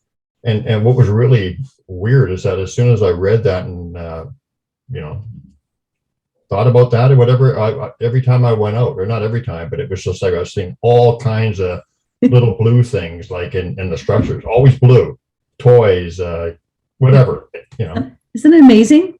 Yeah. There's such a common consciousness, and it's almost like there's a playbook as well, right? Like, you know, let's turn the page. Let's get everybody in the blue, and let's get everybody clicked into the glass that you find in structure sometimes. Like, you know what I mean? Like it's just so incredible. I get that with the blue stuff too. Yeah. And you mentioned a little while ago about the wreaths, right? Remember the twisted up wreath? That was like, that just came out of nowhere a couple of years ago, and then it kind of faded out. But it was like 5 or 6 different people in different parts of the United States were talking about these wreaths that they're finding. And I think that's just engagement, you know what I mean? Oh, did you see a wreath? You know, it's like, sort of like the crop circles where you don't know what they are. So you go look at it. Like, what is that? Right. You seek it out. But the whole time you engaged in the whole topic. Right. It's a way to give validity to it for people, you know?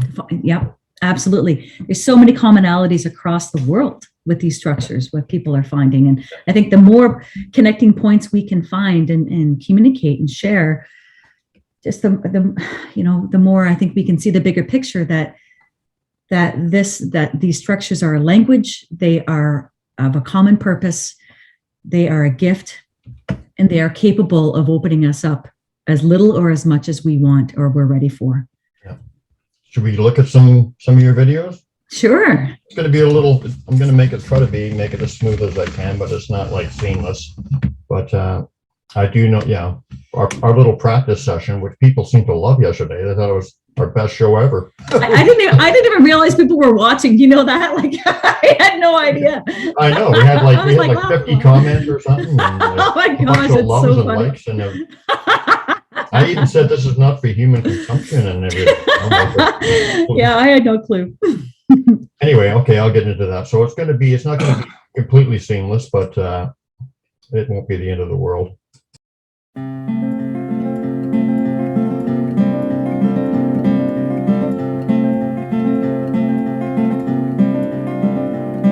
Upon the bitter green she walked, the hills above the town echoed to her footsteps as soft as eider down, waiting for her master to kiss away her tears, waiting through the years. Bitter green, they called her, walking in the sun, loving everyone that she met.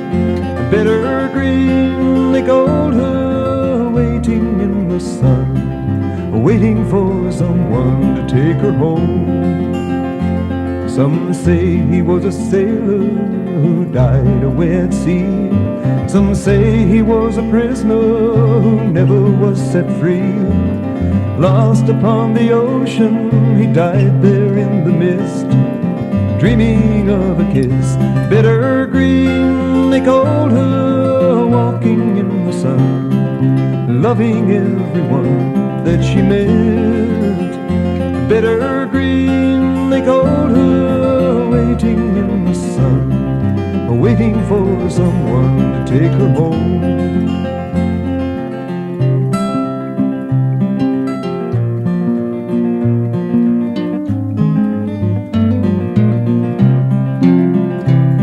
But now the bitter green is gone, the hills have turned to rust. There comes a weary stranger, his tears fall in the dust, kneeling by the churchyard in the autumn mist, dreaming of a kiss. Bitter green, they called her, walking in the sun, loving everyone that she met. Bitter green, they called her, waiting in the sun, waiting for someone to take her home. Bitter green, they called her, walking in the sun, loving everyone that she met. Bitter green, they called her, waiting in the sun, waiting for someone to take her home.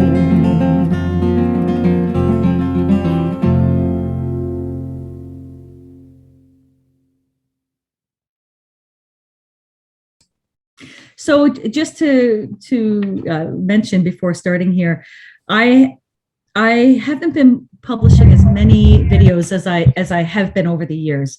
This past year and a half or so, I've still been going out lots and making videos, but I've been just trying to devote less time to being on the computer and more time with my family and more time in books and reading and taking care of myself. So I haven't been publishing as much, but I'm sitting on so much. So some of these videos that I shared with Michael and Brian are ones that I will publish, I will make public. But there's a couple in here that I've been sitting on for a few years that I'm ready to share now. So you want to run this, and if you want me to stop, or if I see something or Bean sees something, I'll just pause it. You want to get? I don't. Yeah. We're not going to have any sound on this because it just does not work for this. So so let me just give an intro or background to this video. This is called Mysterious Reed Wigwam. I filmed this, I think, in the fall, and this is found along a trail where you have to walk about 2 or 3 kilometers to get to anywhere to park on one way, and then the other way about the same distance. And so there's no picnic area here or conservation area. This is simply a trail that's mostly used by cyclists to go along the river. Okay. Or people who like to run long distances. So I was on my bike and exploring up and down this river where I've been finding lots of structures. And in the summer, I pulled my bike over and I waded into these tall grasses because I just had to take a leak, and got off the trail, and I got at a site from the trail, and I noticed in the middle, it was really boggy and wet on the ground.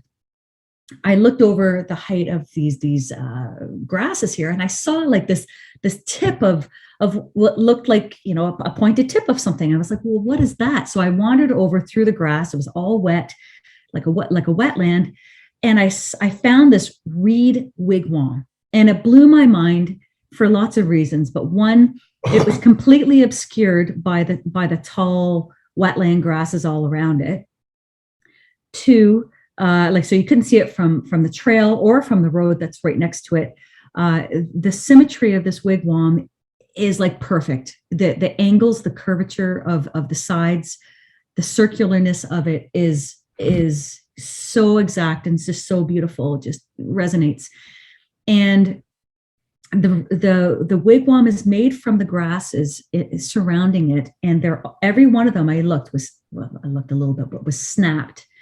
And some of them were woven, some of them were just like woven every third or fourth, but the crisscrossing of these grasses reminded me so much of how some wood structures are made. And so I saw it, and I took some pictures, and I made a short video. The time I found it, I don't even know where that video is anymore. So I'm back here in the fall because it had been eating away at me. And I was like, I got to go back and figure out, is this Sasquatch?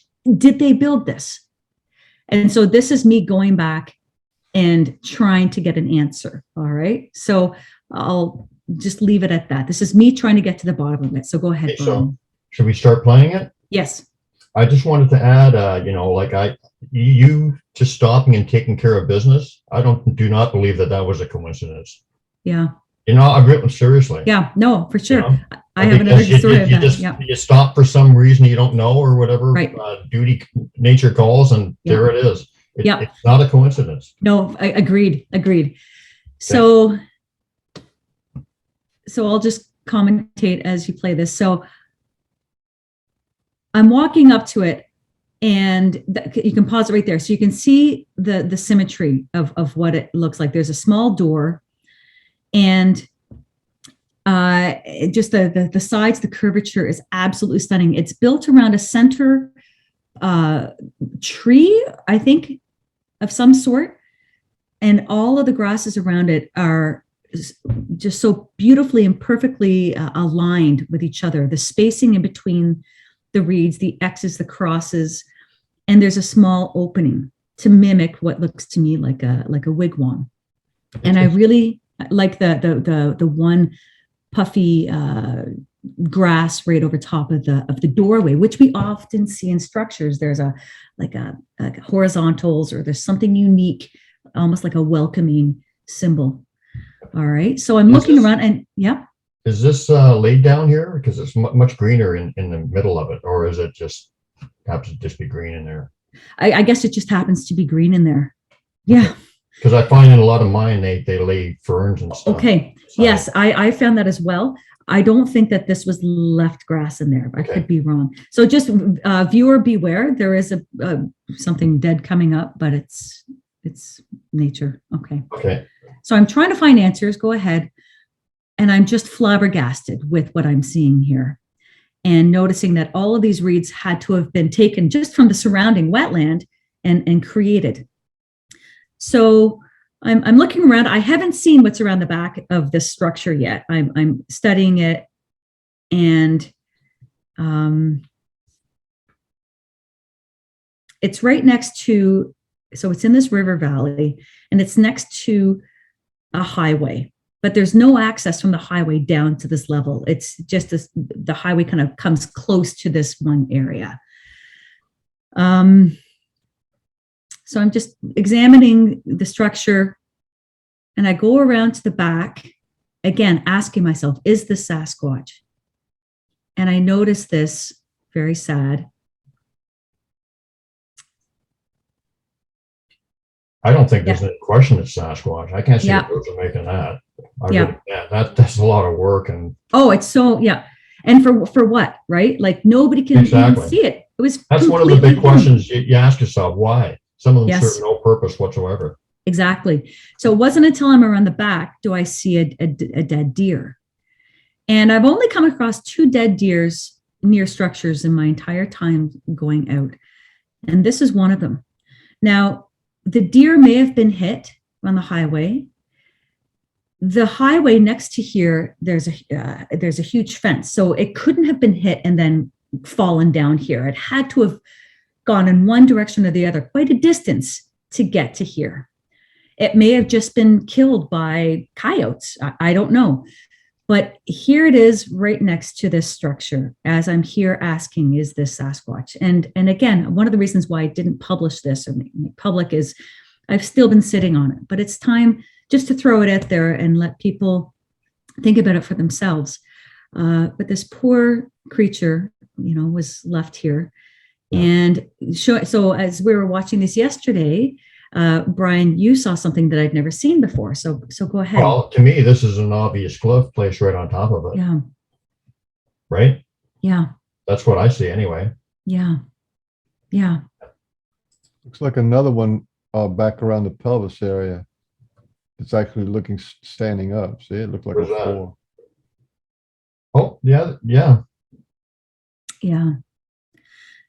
And so when thinking about this deer, if it had been coyotes, now I could be wrong. There's a good picture of it. Sorry, see? Yeah. See how, that's not natural. No. That's them leaving that there, in my opinion. Yes, if you see back by where its pelvis would be, there's another glyph. Where's that, Beans? Oh, here? Yeah, right there. From the other angle, it was standing up like a 4 or an A. Right. Yeah. Yeah. This one is extremely obvious, and I agree. There's something going on back here too. But you can see that, right, Leeann? Yes, I sure can. Yeah. Okay, should we go on? Sure. And that's really about it. I was just trying to get my answer, and I found this to be such a very unique thing to find, because in my brain, I was thinking if this were coyotes, I would have imagined it to be far more pulled apart, or they would have just pulled it all over the place. Maybe I'm wrong. My gut was maybe this was hit somewhere and the Sasquatch brought it here. Well, I got two thoughts on it. Yes. First of all, this structure was made by Sasquatch. Mm-hmm. Secondly, Sasquatch were involved in something to do with that deer, either after Yes. the fact or whatever, because that is a glyph on top of it. Yeah. It didn't fall on the glyph, it was placed on top of it. So, You're it's exactly pretty right. good evidence there. Yeah. And, So that answered your question. You had a question for a week or so. Is this the Sasquatch? Did the Sasquatch do this? And I'm pretty well, was it you said you came in the summertime, so that if that deer, which the deer doesn't look like it's more than like a couple of months been there. right. So it's fairly fresh, because usually the worms and the flies and everything would eat up the legs and everything. Yeah. But so I don't know what's going on with it. The time. Yeah. Look at all the detail in that structure. There's no way a person made that. No, it's mind blowing. Not a hope in hell. Yeah. No, it's just so beautiful. And so another teaching from that is, and I know that we've found this in our years of research and discovery, is that they can build and will build with any materials that they find.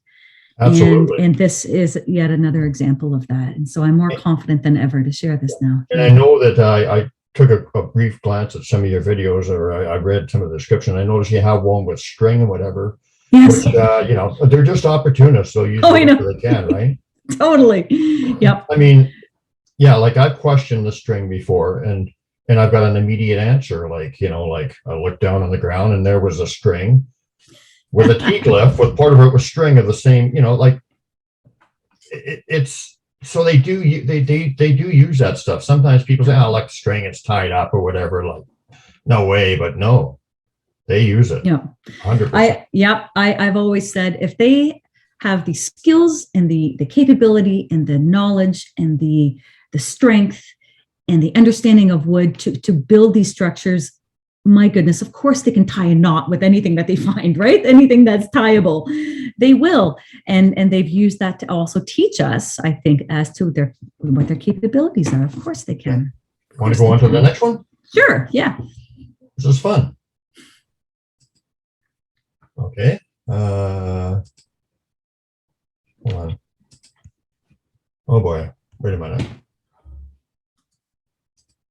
I'm gonna have to go back and set it up better. No problem. Oh, here we go. Give me a second here. Okay. Now I think we're okay. There we go.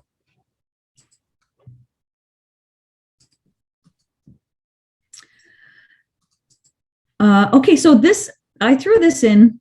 I made this just a couple of weeks ago. This is just a classic example of structures that continue to show up in what I call the Who Are You Valley. This is right next to the Seven Structures area. And it's a place I walk so frequently. And yet again, just a couple of weeks ago, there's a brand new build, and it's unassuming. It's nothing really big and spectacular, but it's such a beautiful, beautiful sign that they're here, they're active, they're building, and it just validates so much. And it was just upstream from here, so the river is just off to the right here, is where I found a whole bunch of river prints this spring. Beautiful, beautiful prints in the mud. And I actually made about 7 casts, really good casts of them. And I made a video of that called Taking It to Their Streets. And yeah. So there's exactly. A song in there somewhere. Hey, we haven't sang yet. We'll have to I know. Well, I include the Doobie Brothers song in it as part of my montage or collage of pictures. Yeah. Well, so again, just something that shows up time and time again all over the place, and I just wanted to include it. And a little farther in this video, there's a really old structure I found about 6 years ago or so. And when I found it, it already looked really old, and it's still standing there. It's a bit dilapidated, but it just goes to show, like, kids aren't building this. This is not a shelter. This is not bushcraft. This is not somebody, outside playing. Kids just don't do this here. Maybe they do in their backyards. I don't know. But this is a place where people go and hike and bird and be in touch with nature. And I have come across ones that kids have made, but but I'm also 100% sure that most of the ones I come across are Sasquatch made. I mean, yes, people do make things like this on occasion. Yes, and I've seen structures where I think sometimes structures are built in places that encourage children to play in. Yeah, they just want the children to interact with them. They want that joy. They want to observe it. They want to feel their energy. They want to create something that begs, adventure and excitement and fun and joy. And in those structures, I've seen kids like adding to it or moving some sticks around, whatever. They just set the table for them to enjoy it. Sometimes it's a joint effort. Yeah, exactly. Right. So this is the older one that's there. And again, you'd walk right by it and not even see it, but because I know it's there, I went and saw it. So it just, for what it's worth, it's just a new little structure that once again just continues to pop up all over the place. Right. So that's really, and the proximity to where I found the prints is also a beautiful thing. Sorry, go ahead. Do you ever see like sticks, like walking sticks or whatever, leaned up against trees, like single ones and stuff? At the trailheads of, like, at the start of trails or next to signs? Yes. Or around where these structures are. Yep. Yeah. Yes. I find a lot at the start of trails or on trees near the start of trailheads. But also around structures for sure. Yes.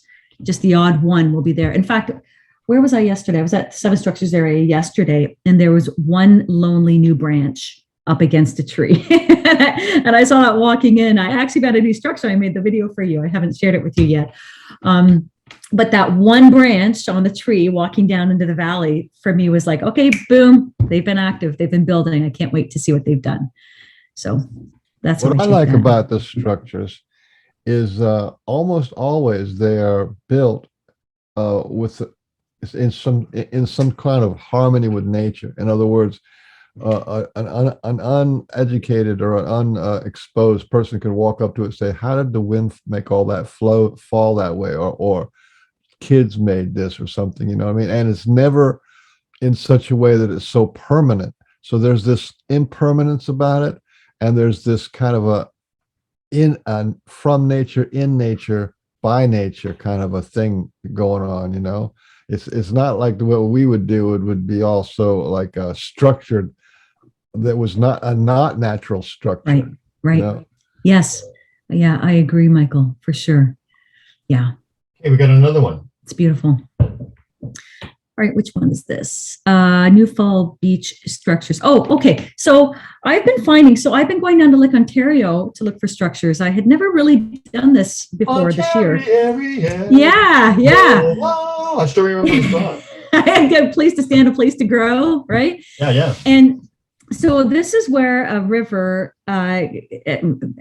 exits into Lake Ontario, and I have explored pretty much like from Lake Ontario north, maybe 35 kilometers or so in different segments, throughout the years in different places.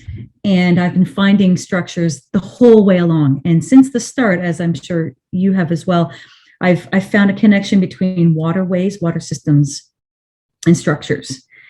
And so I found a way to actually get to this beach where this river drains. I didn't even know how to get here before. There were these trails. And I have found 6 different structures now since last spring, since last June.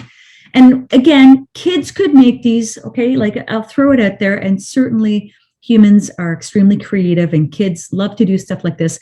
I have just found it coincidental or ironic that this river already, I've been finding so much evidence over the years. And in these structures are still the telltale classic signs, like these, neat steeple pieces, horizontals, pieces of wood that just seem so heavy. You ask yourself, where did this wood even come from? root balls, rocks incorporated into some of these structures. There was one before this video where I'm looking at the structure here, but this had moved. So a few weeks previous, it was about 10 feet to the left, and half of it was actually in the water. It was it was below the water level, the water line where the river is exiting it. So I was like, who's going to make a structure half in the water? Sorry, like you can't even get into it. Kids aren't going to do that. And it was at the end of the summer and there hadn't been a big rain or anything. That's just where it was built. That was the water level. And so that to me, again, is a teachable moment of this is us, because a kid would not build half in the water. They just wouldn't, in my opinion. I could be wrong. No. Yeah. Sue and I were questioning the architects of some of these structures one time, because I mean, like I said, once in a while kids do make them, right? Yes. So I was questioning it, and then the next day she went out to her area and there was just a massive structure right in the middle of like a quicksandy or kind of a swampy kind of thing that there's no way a person went in there. And this is not something that just comes and goes. It was like a swamp that they're all year, right? Right in the center of it, and there's just no way that a person did. Yeah. And I love that. And the thing is I know that she found that specific to the question. There you go. Right? Yeah. Specific to the question. So they gave us the definitive answer the next day. Yes, you idiot. We do make these. Right. Exactly. Yep.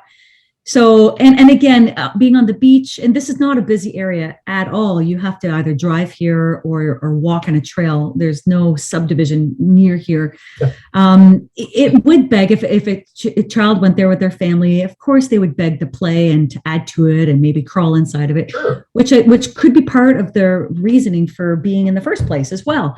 But I just don't think somebody would take the time to build these here that are this elaborate with so much wood, and you can't even get into it. Like, yes, they are beautiful, but I don't know. Yeah. If somebody's going to build a fort or whatever and put all that work into it, they want to get inside of it. Right. A lot of these ones that I find and what you're showing, there's no real, that's not the case. And if we can get a picture of like the whole beach area, like the other thing is where are they bringing all this stuff from? That's project.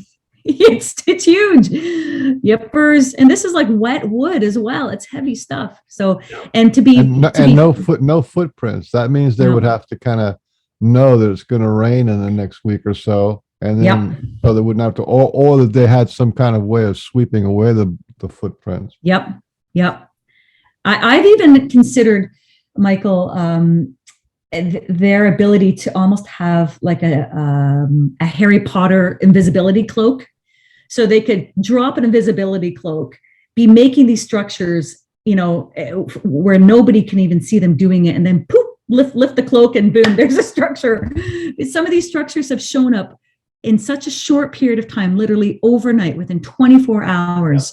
And it's like, how does that happen? Where do these come from? It's like they are yielded into this world from some other place. So I don't get it. It's just something I think about. Time's also a possibility, because there's just too many little hints that they could have done this thing in the future and moved it to the past, or done it in the past and move it to the future.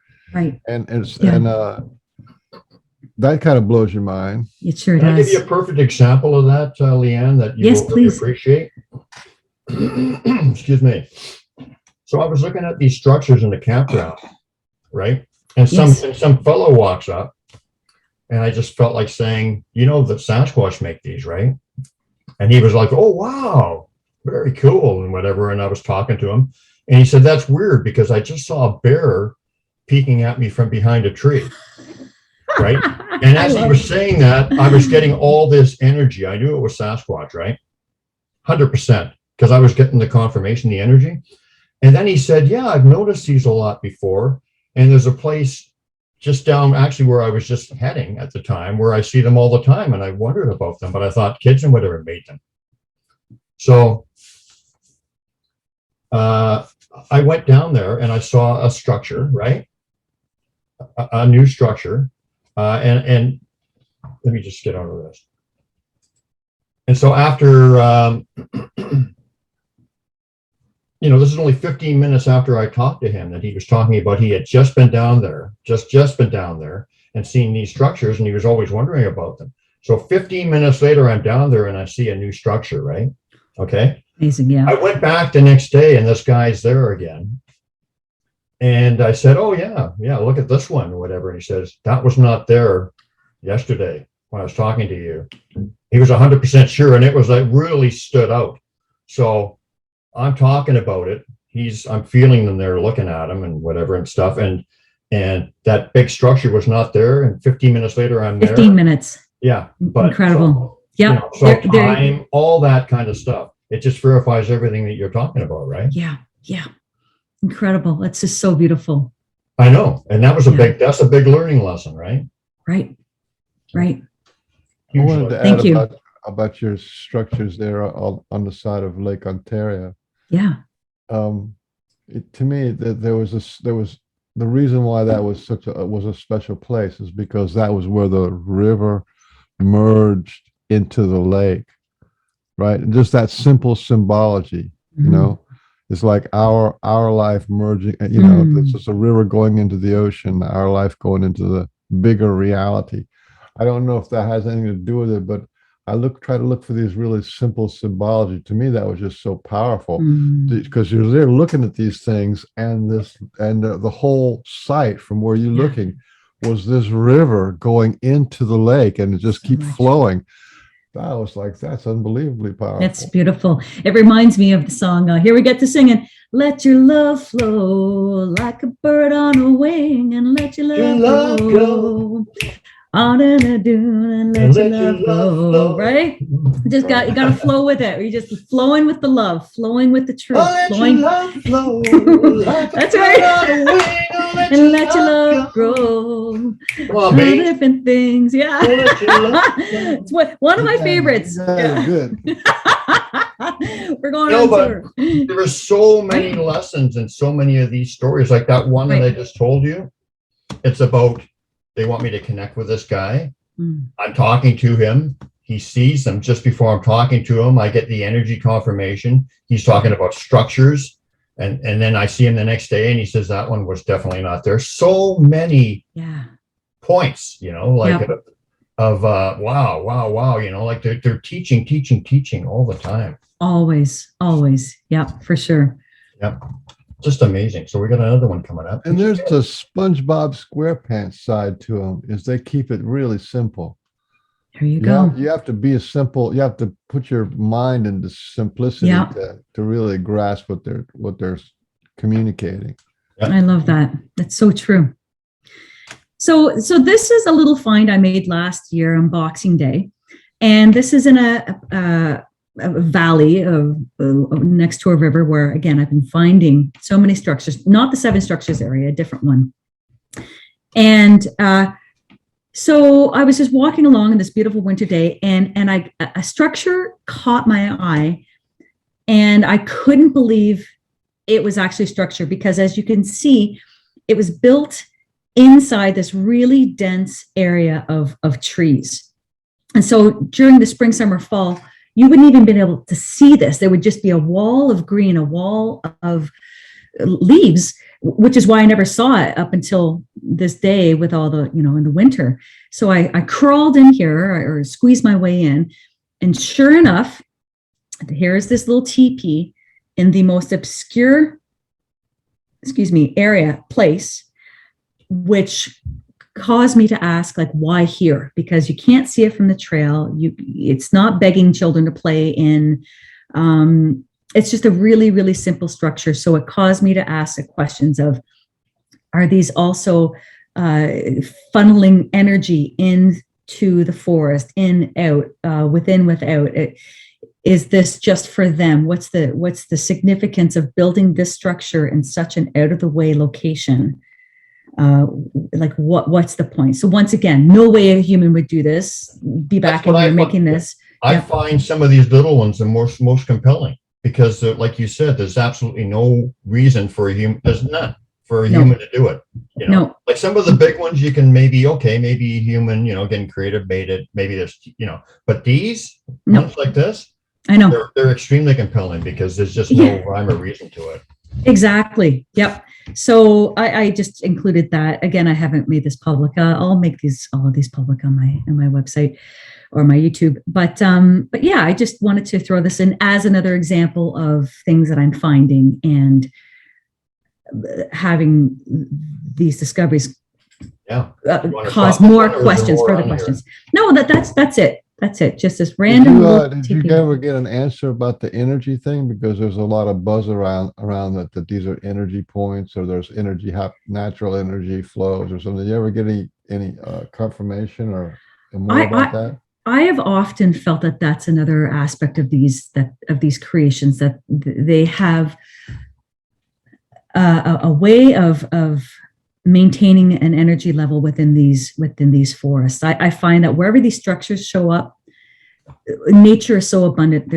And maybe because they're mostly protected areas, I don't know, but there's so much wildlife, so many birds. The forest seems so healthy, and it's like these structures may have some, maybe aiding in that nature is strong in these areas. And they're not strong everywhere. Like, I'm sure we've all been to lots of forests, and you feel different energy levels of different places.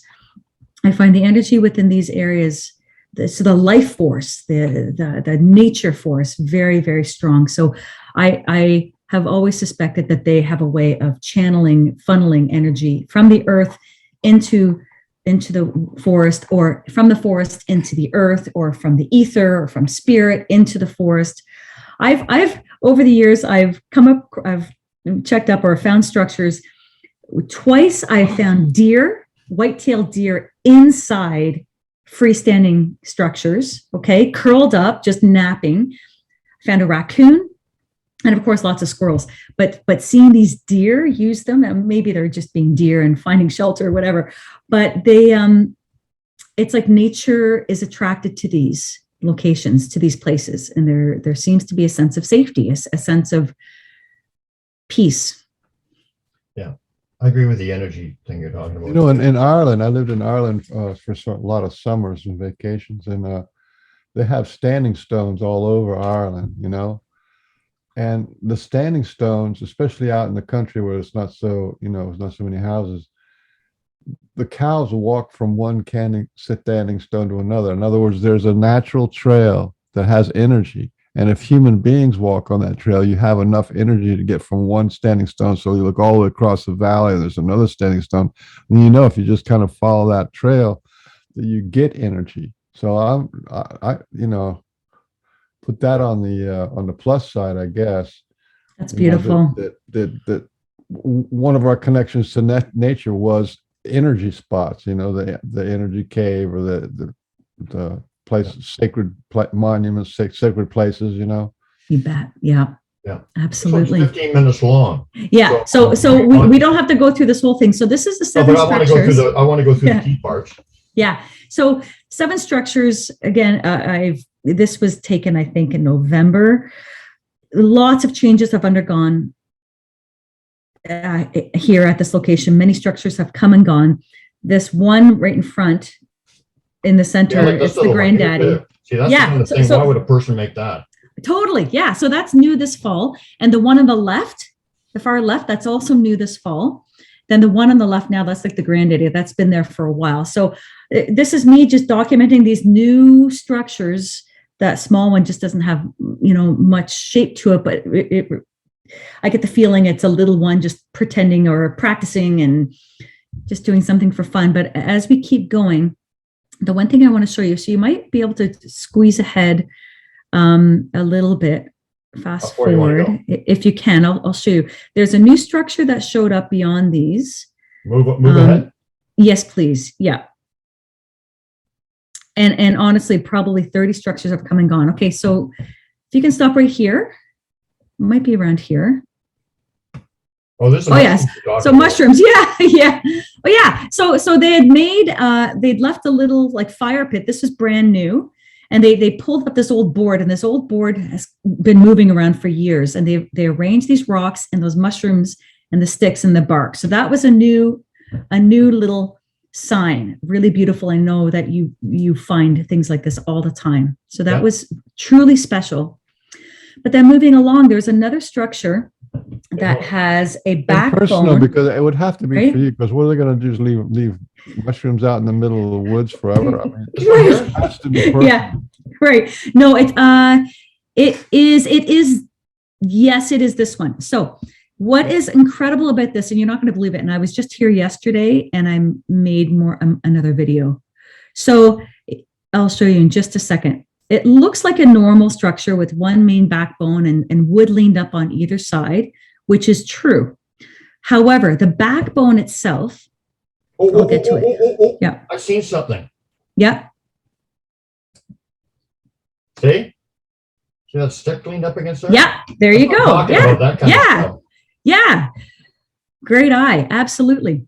So we're going to be looking at the structure just on the edge here.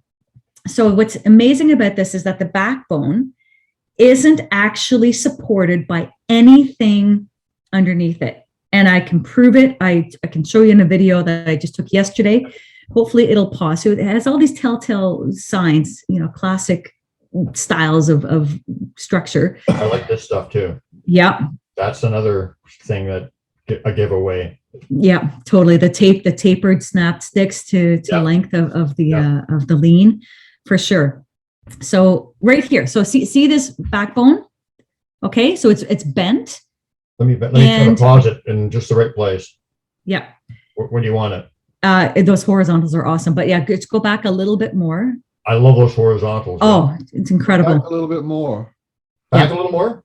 I think You didn't hear just it. okay, Go back. just to show you. Okay, stop right. Now forward a little bit. Sorry. That's okay. Forward. We could just watch through. Actually, have me just pause it and I'll explain what's going on here. So this backbone, it's actually bowed, okay?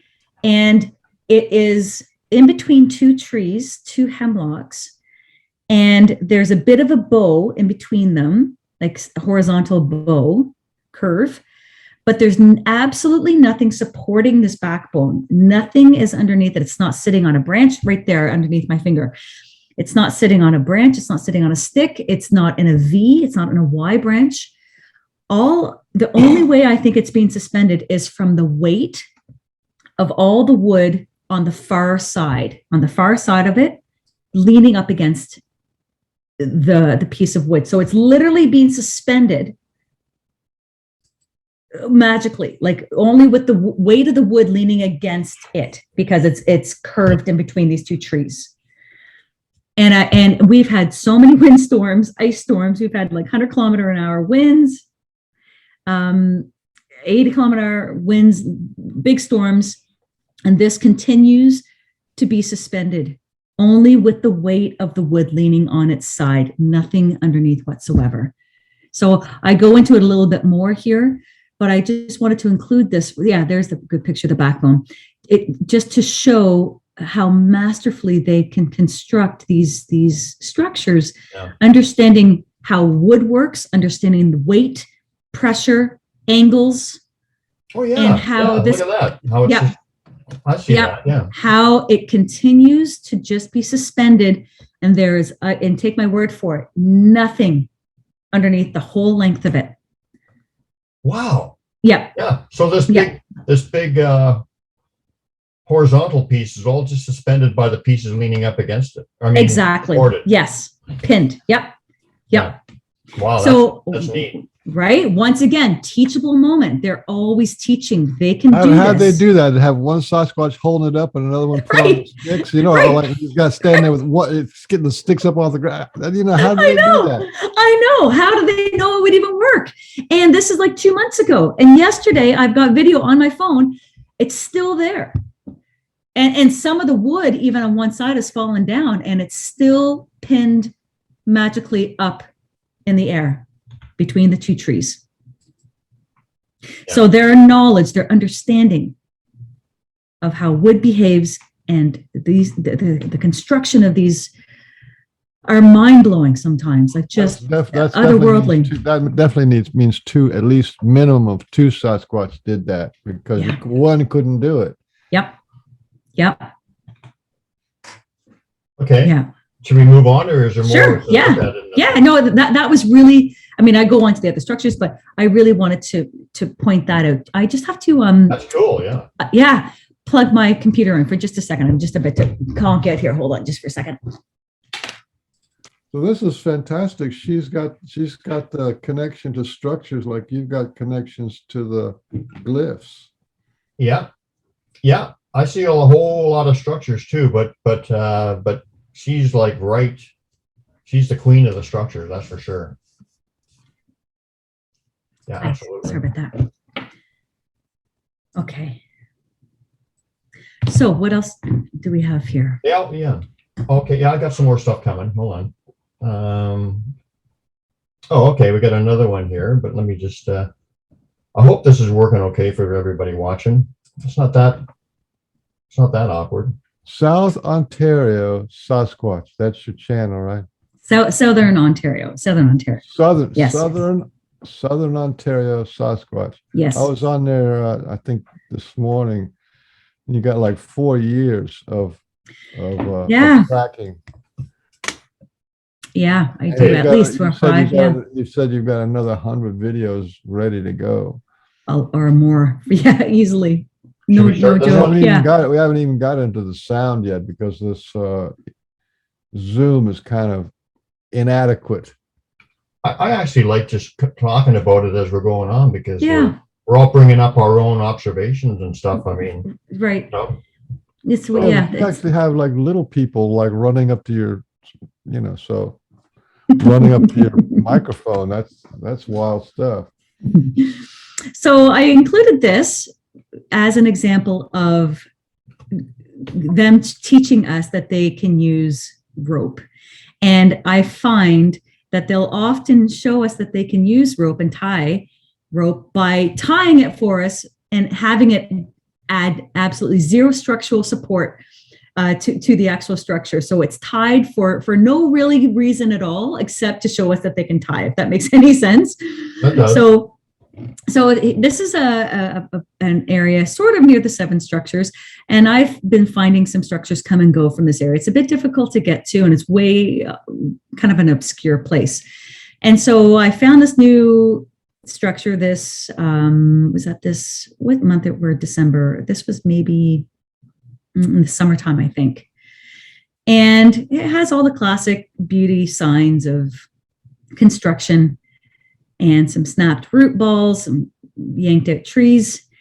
Anyway, I come around to the one side, and there's some rope that's been included in this structure, a nice base around the bottom. And the rope is simply tied to 2 branches or 2 pieces of wood. And the rope is just suspended between the 2 pieces of wood. So it's not offering any support to the structure. It's not doing anything. It's not holding up anything. It's simply like a presentation piece. And in my opinion, it's on the outside of the structure to show us that this is what they can do. And it may also cause people who see this to think, oh, it's just kids, right? But in fact, if you look more closely, that piece of string or that piece of rope is simply tied to 2 branches leaned up against the side, and they're just tied for tied's sake. They're not doing anything to support the structure whatsoever. And so I took this as another teachable moment from them, another little mini lesson. Yeah. Is there any more that you want to point out in this video? So right after this, I turn around and walk towards the river, and I find a whole new freestanding structure, which I didn't even know was there when I recorded this.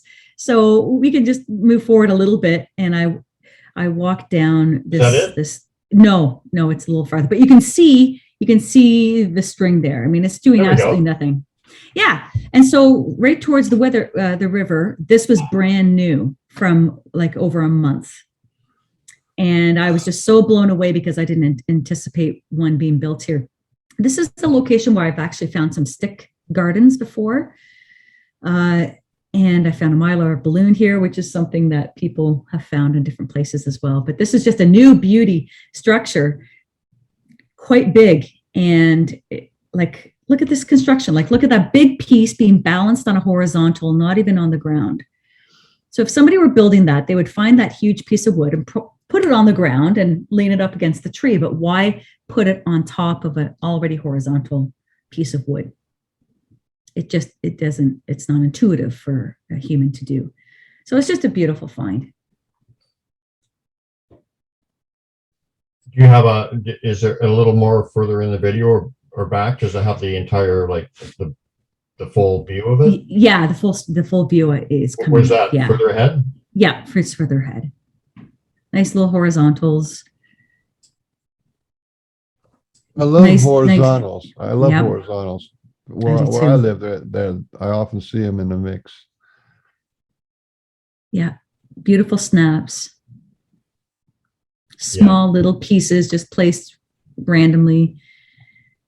Every piece of wood seems to have a purpose. You can feel, or certainly I can feel when I'm looking at even the smallest piece or the biggest piece, that pride and thought and joy was taken in the placement of them. So here's a backup picture.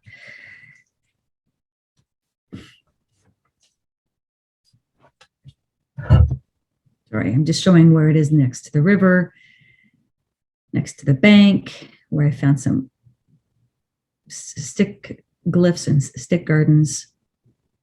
That's a What real tell us about the stick gardens. Do you think they're just for decoration, or There's a lot going on in that one. Yeah, there is. So all those little like flaggy things had been collected from somewhere and just left Are right all there. the parts of that like little surveyor's flags or something? Yeah, yeah. Little orange. Yeah. Right. And then they had the birch, and then had something else, some Yeah. other kind of sticks there. Exactly. So anyway, I think you probably got a feeling of the structure. It was just something it tagged on to the rope. So yeah. So I've included a couple more videos on stick gardens that I've found, and I want to get your thoughts on stick gardens. Oh, I think okay. There we go. Here's the stick garden. Yeah. So these are different ones from what I found in that previous location we were just looking at. I'll set this up. Stick garden, very nice. Yeah, there's two, and they're quite different. One's a bouquet and one's like a real garden. Okay, so this is along a river. Again, I've been exploring for about 4 years now, and I found a freestanding teepee up in this little valley in the springtime, and I made a little video on it. It's somewhere in my files. I was walking through here about a month ago, and I decided to just go see if this teepee was still standing. And the previous one was no longer there, but there was a new freestanding teepee, maybe 10, 15 feet from where the first one was. Okay, so again, location. What's unique about this location? And so I was all excited and looking like, wow, that's where the old teepee used to be, and now this is where the new one is, over just a couple of months' time. So I just walked up to it, enjoying the surroundings, wondering, what's with this location. And it's again, a beautiful creation. And it was only after I looked around a little bit did I discover the little stick bouquet that's just at the bottom of the screen there. I'll go back to it in just a second. So I'm looking around, looking at the structure, and totally missing. And I think this rock is also interesting right next to it. Just pointing at a few things. Haven't noticed the stick bouquet yet, noticing the rock. And there's a stick bouquet. So all of these little sticks, you can pause it if you could, anytime around there, have been snapped. Perfect. Snapped and shoved in the ground right next to this teepee. And I go and kind of fiddle with all of them, and they're a little wiggly, but I can feel that they've been placed into the dirt, into the ground, and that it's a very conscious placement, creation. So yeah, that's all I just wanted to show. So I think the teepee, the rock, and this little stick bouquet I like the little go together stones on top of the rock. That's definitely not did you see natural. that? Okay, I missed that. So let's go see that. Thanks, Let's Michael. just see where on the moss there, there's 3 stones. Oh, yeah. What are you talking about? Those Here? little, Yeah. That's not something that would Interesting. naturally be on a stone that's been out for, 1,000 years. They're not going to just be there on top of the moss. Yeah. It's amazing how they do the same kind of things, because I've seen these little stick gardens and stuff like that too. yeah. Yeah. Incredible. It's just so amazing. It's beautiful. And so my last one, my next video, so that's really all I just wanted to show with this. Again, just trying to show different examples of neat things I've been finding. This last one I found, last month? Is it December? This must have been late October, early November. And it's in the same valley as the winter one we just watched, of the little teepee way in behind the forest wall. And this is about maybe 300 meters from where that snowy teepee was found. You've actually got 2 more, and the last Okay, one was quite exciting. The last one's quite exciting, but I do have the one you're talking about. Okay, yeah. So if you can pull that one up, that would be great. Thank you.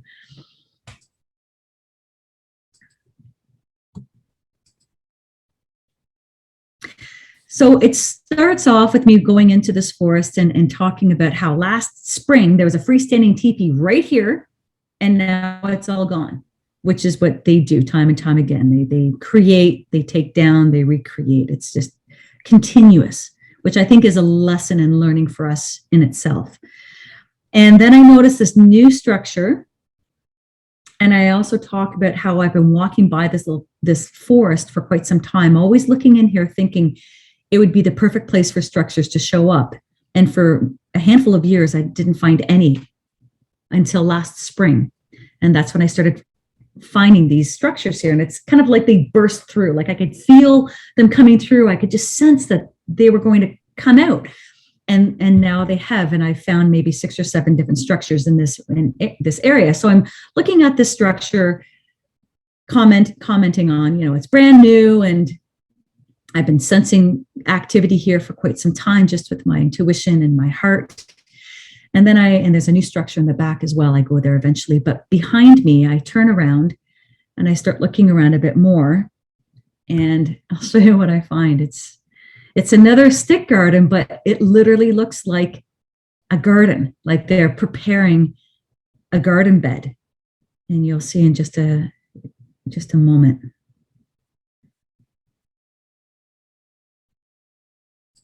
Sorry. Yeah. I wanted to interrupt you for a second. Is this something here?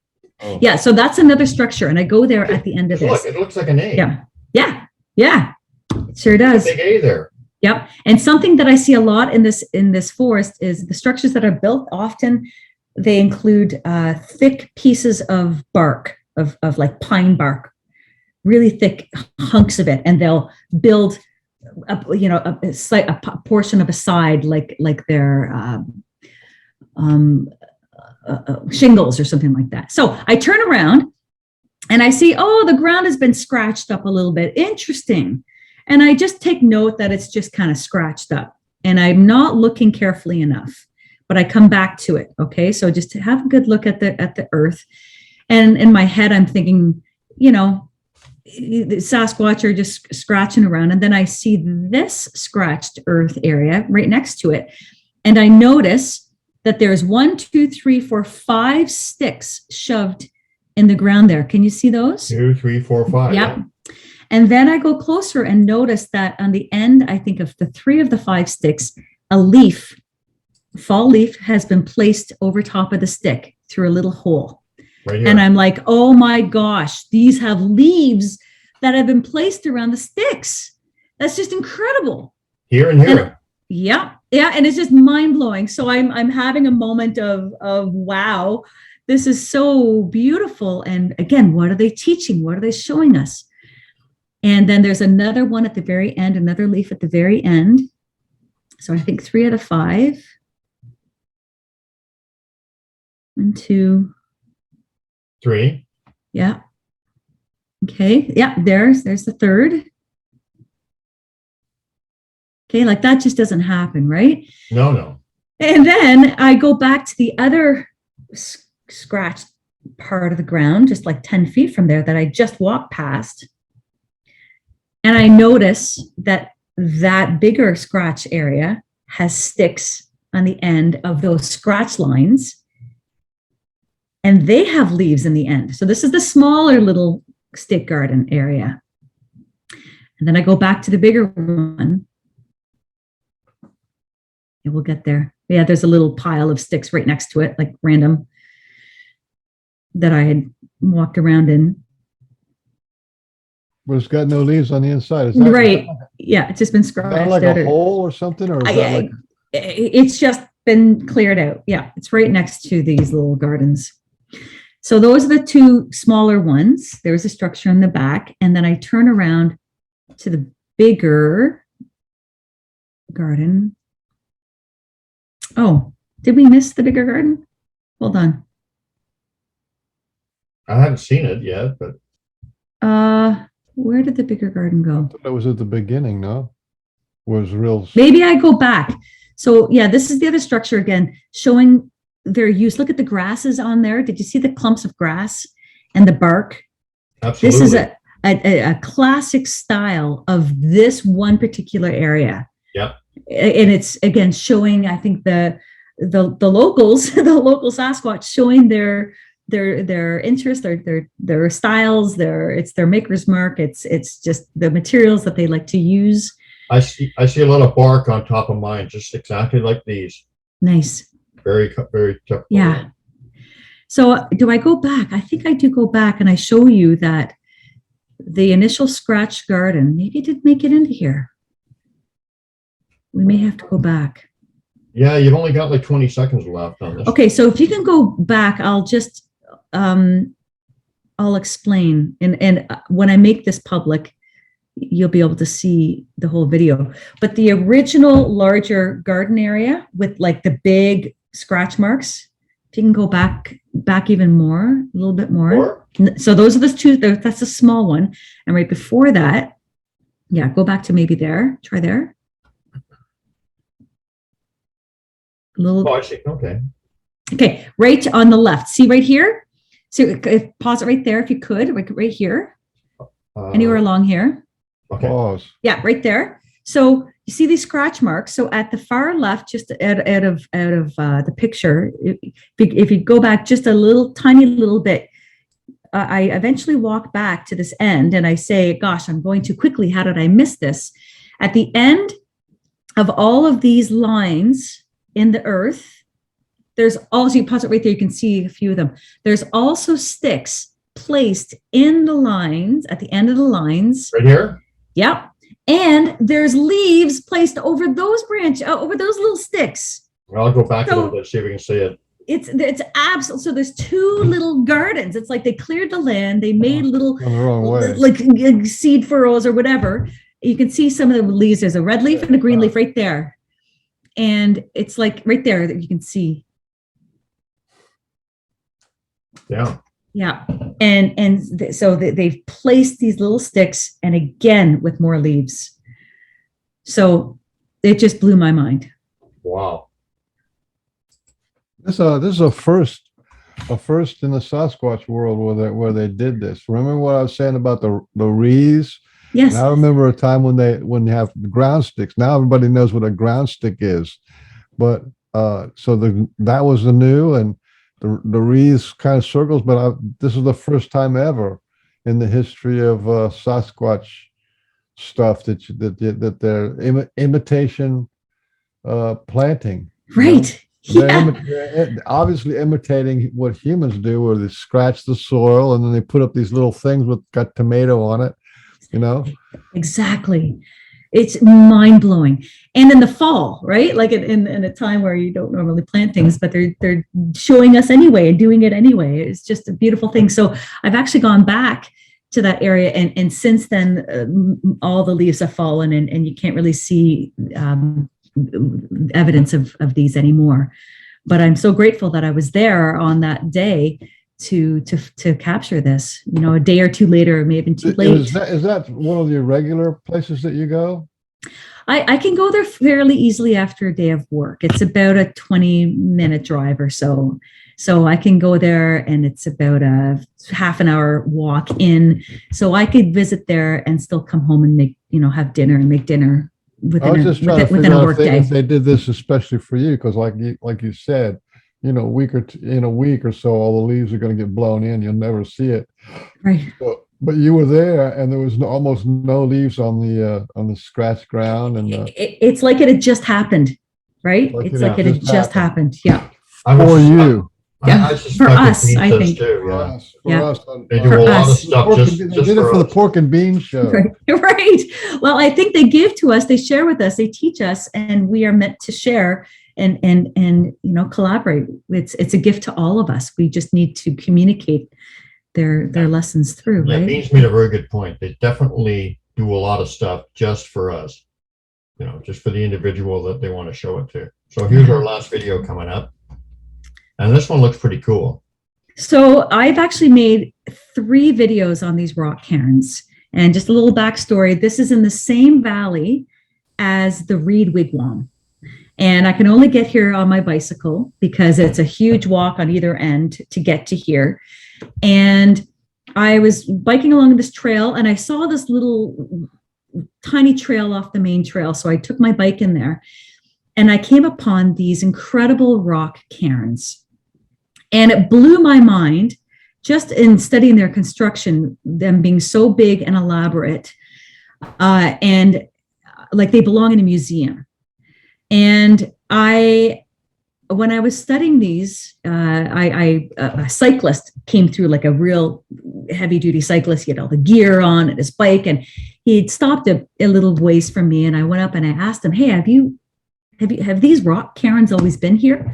And he was like, "What rock cairns?" And I was like, "Well, just the rock cairns just over there." He's like, "I've never seen them before." He's like, I bike through here all the time. And so I thought either 2 things. One, he's a human, like we all are, of course, but he's just not looking at his surroundings when he's biking. So he's been biking by these and just not taking note of them. Or 2, they were a recent construction. I'm not sure which it is. But what's interesting is, so these are the first 2 rock cairns. And right off the hop, I felt like there was some truth ringing through. And I have to say, I've been finding dozens of structures throughout this entire river valley from end to end, and audio and prints. So the rock on the right-hand side, on the smaller rock cairn, right away to me looked like a head, like a skull. And they seemed to be connected. Like I had the feeling that they were built to show connection. And then the more I started looking around these 2 structures, I started finding blue pieces of glass, old glass, that have been incorporated into the foundation, into the rocks. I found other blue little trinkets, other pieces of glass, always old glass. And I started to really question, who built these? How were these built? How are they built so symmetrically, masterfully? It reminded me of brilliance of stick structures. And I have to say, this is about 2 miles away from the Reed Wigwam. Okay, same valley. So you can continue just showing it through. So Look how clean they are. They're clean. Mm-hmm. I just wanted to ask you one thing. With dirt or leaves, or they're just clean. So Yep. I mean, How tall are they? did pressure wash them or something for you? Yeah, who knows? So these ones, the one on the left is taller than me. I'm 5'4", 5'5", depends on the shoes I'm wearing, and how good a sleep I had. So definitely taller than me, but there's even taller ones. There's like 7-8 foot ones down the way. So these are just the first 2. So I'm wondering, like, what's going on here? So if you want to just continue to play I will, but I just wanted to make the point, like, this defies logic that a person would make these. Who in the heck is going to find all these stones in this area here? Exactly. It's impractical. It's not You know, Is there a river close by that has river stones just like that? There's a river just beyond here, maybe 100 meters or so. Yeah, but no person's going to make those. Yeah. There's no rocks around under those trees. They had to carry them in from wherever they found them. You're exactly right. You know about children and whatever, Leanne. Yes. What kind of child that you've ever run into is going to make this? Well, exactly. Or adult for that matter, to show the Look at patience. So that to me spoke hugely to me. It's like the feeling I got was that this is representing a family. There's a little one and then the two adults. And the more, look at the face on there. That's what I'm saying. Yes, it looks like a head. It looks like a face. And believe it or not, yeah, right there. Yep. Let me see if I can get it perfect. Yep. That looks like it. Look, I see two eyes, a nose, and a mouth. Looks like a face.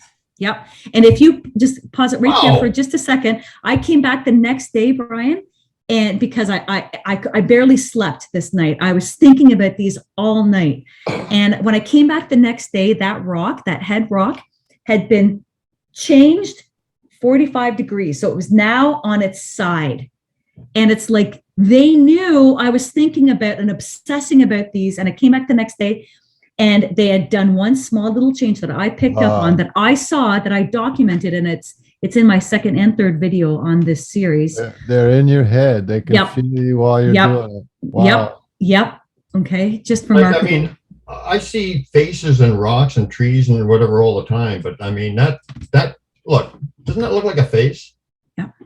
Is this the mouth, nose, and two? I don't know. Yep. Wow. It's exactly. Amazing.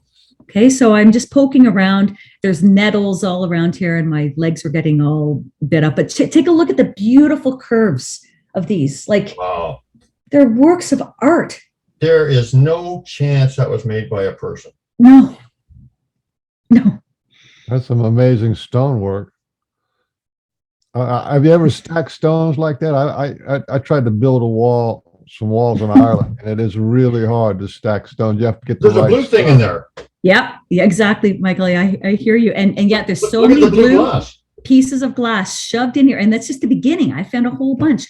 In fact, I've got a piece of glass right here with me from one of these cairns. I'll show you where I get it from. It's one of the few things I've taken. It's another big piece of bottom glass. Of a bottle or something. Yep. Old glass shoved in there. I couldn't pull it out. Oh, I can see, it's been there a while. I can see the little dirt and stuff stuck in there. And as far as you go into these, like every nook and cranny was filled. Time and care and obsessive construction has taken place to fill every cranny. And not only that, I was finding old pieces of ceramics. Okay, wow. It's almost like a collection of little things. And that little guy right there, can you go back to that little obelisk thing there, Brian? Give me a second. If you can go back a little bit. I can do a lot.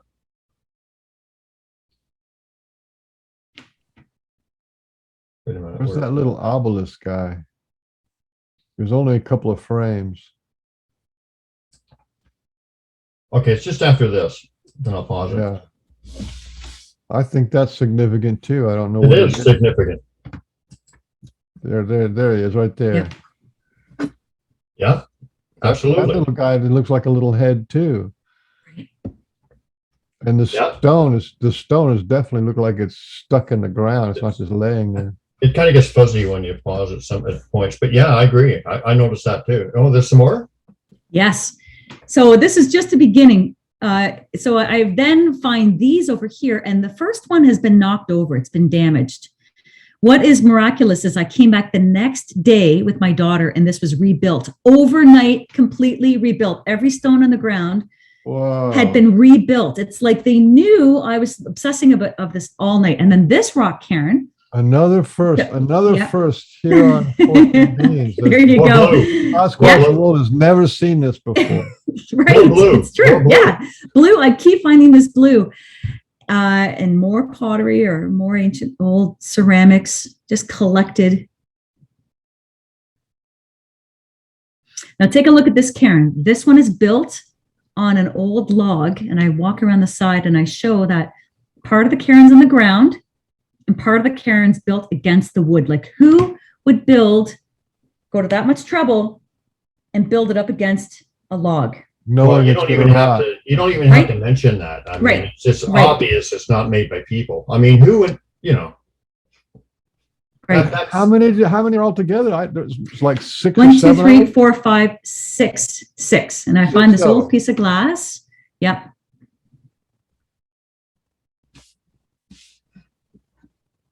And they're being maintained because you came back the next day and it was fixed. They're being maintained. The broken one was Unbelievable. completely rebuilt. Every rock that I'd found, all this old glass I'm pulling out, shoved into all these nooks and crannies. You're making history here on Sasquatch history. Yeah, it's remarkable. The collection of all these old little pieces and tidbits. Yeah. Pottery. Yeah. See, Leeann, it wasn't so bad just talking about them like without the sound, right? Right. That's working out good. It sure is. It sure These are is. incredible. Yeah. Ceramics. And so while we continue, so yeah, more glass. So not only the next day is that cairn rebuilt. This is the biggest in the back. I kid you not, and I can share the videos with you because they're still private. There had been built, or maybe it was like the next couple days later, maybe 3 days later when I found this, there was a freestanding reed teepee about my height, maybe a little taller, with the same reeds that the wigwam was built with, exactly the same. So a brand new freestanding reed structure took place over a couple of days once I started filming here, right next to these stone structures. So once again, teaching me, confirming reed wigwam, probably them. This is probably them making that connection with the reeds. Sorry. This is obviously they wanted it to be shown on the Pork and Bean show, and I hope to goodness that you get on other shows because this is historic. So that you're getting it out. You're that wave of getting out to the humans. Look what Sasquatch can do. She's already reached her pinnacle being on our show. That's right. She has more views on her videos than we got on ours. I know. Well, and well deserved. But I hope you get anybody who invites you on the show. You should definitely go. On their show. Thank you. This is mind-blowing stuff. It is, and this one, thank you. And this one was just so beautiful. It was probably 7 feet tall, or so. At one point I reached up my hand, and I wasn't anywhere close to the top. Maybe 7.5, 8 feet tall. Yeah, I defy any kind of skeptic to try to figure that out logically and say that. How many trips to the river? Like how many stones can they carry? Like maybe 4 or 5 stones at a time? You're talking about hundreds of trips, or maybe 4 or 5 Sasquatch all carrying stones at the same time. Unbelievable. Not that it. Well, how long before had you been here when they weren't there? I'd never found this place before. I'd never been here before. So this is my very first time. Still, that's a heck of a lot of work going on. Yeah, there. It is. And I honestly, I've lost so much sleep in the best way possible thinking about these stone cairns, the beauty of them, the complexity, the perfectedness. They were just so powerful to be around, to be standing next to. Monkeys didn't make it, I guarantee you. Yeah. You'd have a real hard time finding college architectural students trying to make it. You know what I mean? Right. Good luck with that. They belong in a museum. It's like, yeah. Like I said, I've tried building stone walls, and it is not easy. Yeah. Yeah, I can imagine. It takes a lot of stone because they don't fit. Yeah. I've seen a lot of stuff that they made with stones, but nothing like that. That's absolutely remarkable. And do you know what's neat is similar to our wooden structures. The last time I was there, about 2 years ago, they'd been knocked over, just knocked down. So, and thinking, could a human even knock them down? Like there's so much weight involved in these. But maybe they've been rebuilt. I haven't been down because it's kind of tricky to get to. I need my bike or just have a lot of time to walk there. Sasquatch did it. Well, yeah, that's what I'm thinking. As they do with all of their, or many of their creations, I think. How far away is it for you? It's about a 4-kilometer walk from one way, or I can bike it and, But I mean from your house, 4 kilometers? Oh, no. I could be there in about 25 minutes, half an hour. I got a feeling you should be going there. Yeah, you know what? They might have something for you today. Yeah, That's a really, it's a good inspiration right there. Yeah. Yeah. So my mind's blown. I think I thought I saw it all. well, I'd like to you're share. blowing Frank Oliver Beans' mind. You got something there. He's not only the world's handsomest man, he's also a wizard. He sure is, no doubt there. I am, hold on. Oh, sorry, I'm just getting a text from my family. They're going to be coming home soon, and we're going to be getting dinner kind of started behind me in the kitchen. So why don't you wrap it up with some thoughts on your journey, or just put a nice little ribbon on the gift box that you've given us today? Did you already talk about you and Mike Patterson and the marble? Oh, I haven't done that yet. Yeah. Well, you have to do that. Wait. You're gonna you have to do that the next show. Okay. Sure. I watched the video I made on that again. I made some notes on it this morning, but we can do that next time, any other time. Because that'd be an excuse to have you on next time, just for that one story. Once again, a moment of teaching completely out of the blue, not anticipating it or expecting it, and they never stop giving us these nuggets of truth and showing their capabilities and helping us move forward. So I would say in a nutshell, I'm honored to be on this journey of discovery and awakening and learning and evolving. And it's an honor to share it with you and with everyone and anyone who's interested in the subject. And I think the more I learn and the more I talk with friends like yourselves, the more comfortable I'm becoming, really truly speaking my truth without fear, with less and less fear all the time.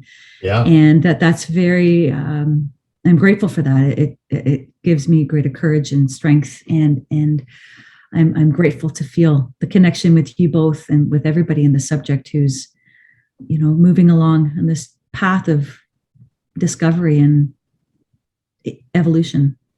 Absolutely. Growth. Opening, expansion.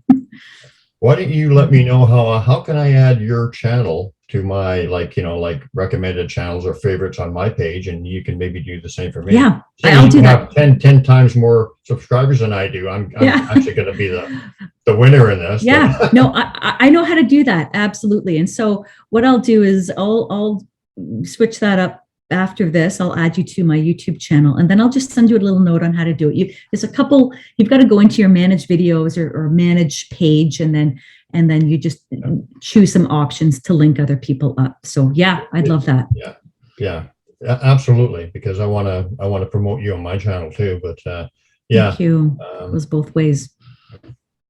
Yeah, absolutely. Well, that was absolutely phenomenal. I love the videos. I love the conversation we had prior to the videos, and me too. It's amazing. So this is why Pork and Beans exist. We just find jewels of humans, and try to showcase them, because people need to know. This is the other side of the Sasquatch. I was thinking today, what are the researchers going to do when they announce that Sasquatch is a human species and are protected? Or what are they going to do? You know what I mean? They have to, they've already got all their scat and footprints. What are those poor guys going to do? Right. Right. Yeah. Well, if you notice, the guests we've had on our show, open-hearted, open-minded, loving, really decent, beautiful people such as yourself. I mean, that speaks volumes just in itself, as to, They find us, and we find them, and we find each other, which is why I think what they really want us to do most is find each other and love more deeply than ever, and connect and support more deeply than ever. And the world needs it more than ever right now. We all do. You got that right. So should we wrap it up, guys? Sounds good. Thank you so much. It's been truly an honor, a blessing. I've had so much fun storytelling. I love hanging out with you. And I'm very grateful for this time together. Maybe we should have you and Mike Patterson on the same show. That'd be fun. Yeah. You guys go. What's that? Sorry? Yeah. You're good friends with him? Yeah, absolutely. You ask him to come on?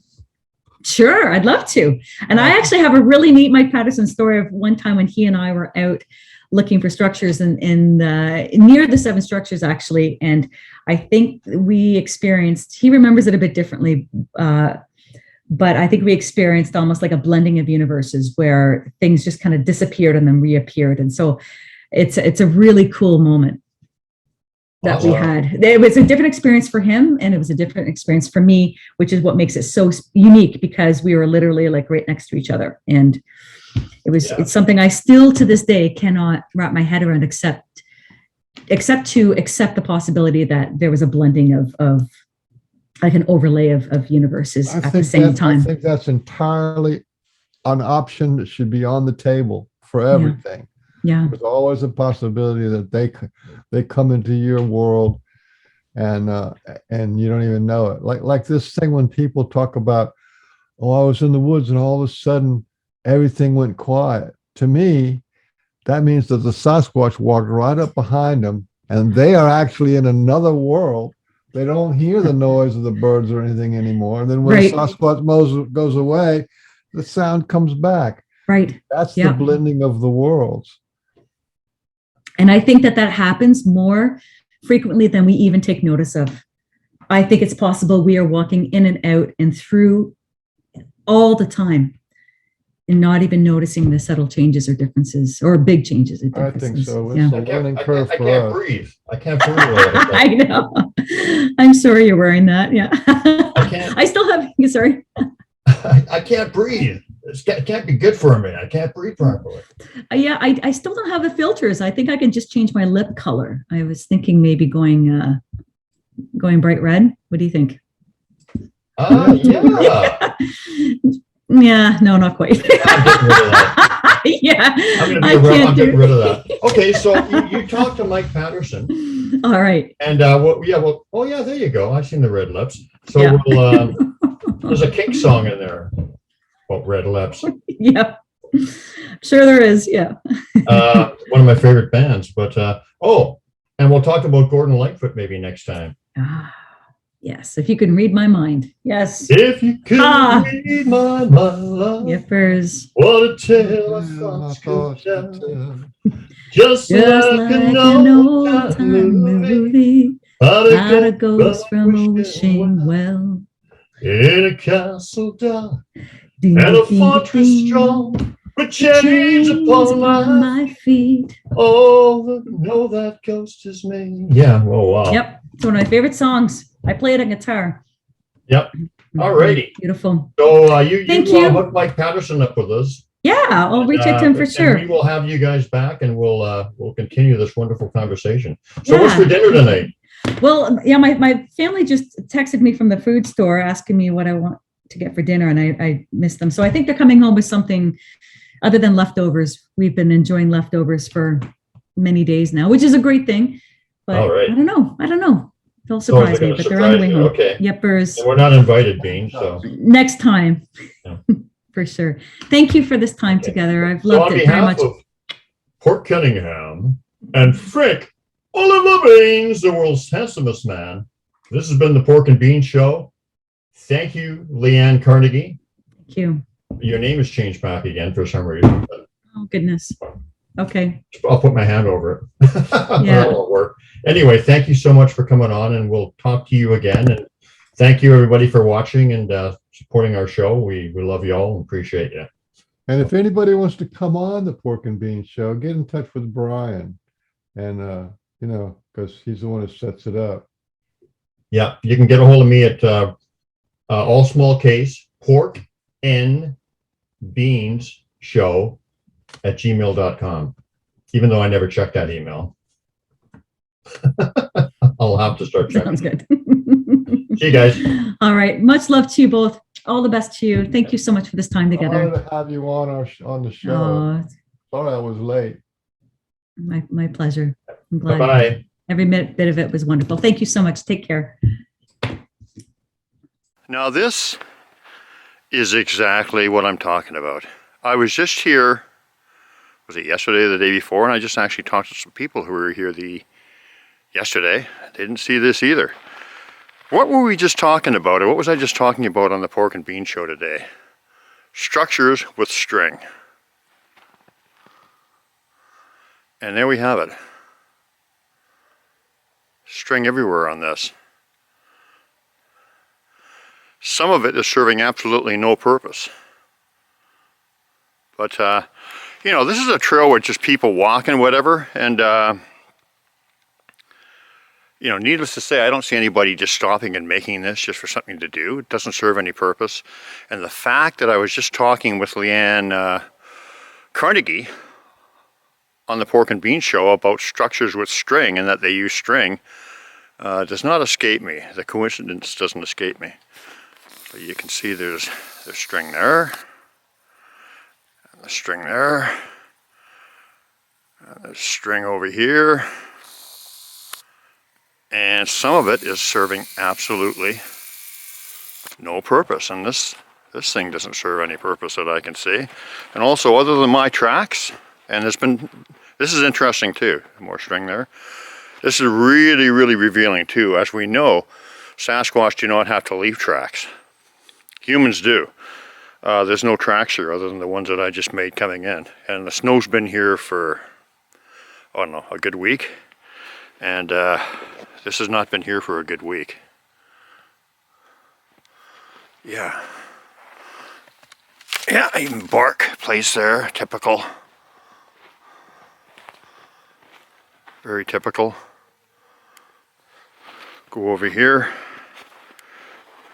If it was a human, you would have seen the footprints. Well, besides, what person is going to come along a trail like this, that's just a walking trail, go off into the bush, and take the time to make something like this? A string up there, absolutely no purpose to it. String over here, that actually does look like it's tied to something. Yeah, there's actually a little nail there, but that's not unusual because I've seen them sometimes. They do stuff like that. Right here.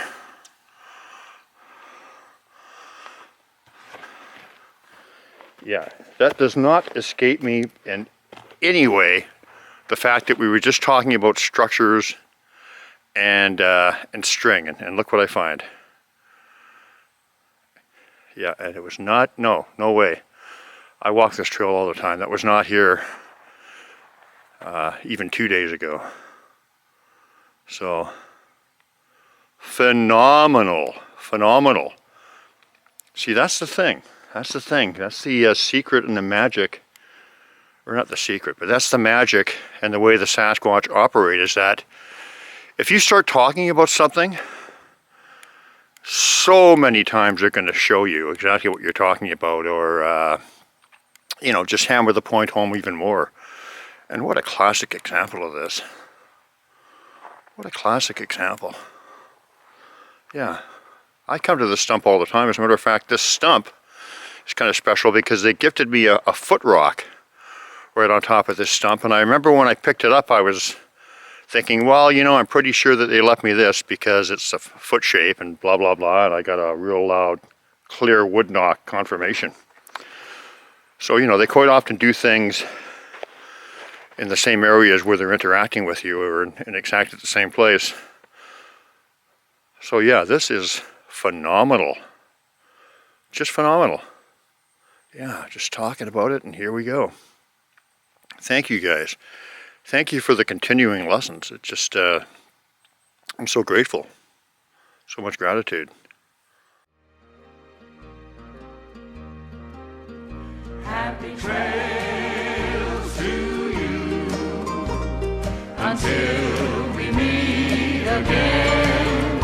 Happy trails to you. Keep smiling until then. Who cares about the clouds if we're together? Just sing a song and bring the sunny weather.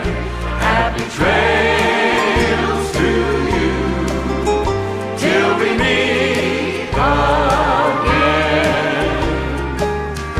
Some trails are happy ones, Others are blue. It's the way you ride the trail that counts. Here's a happy one for you. Happy trails to you.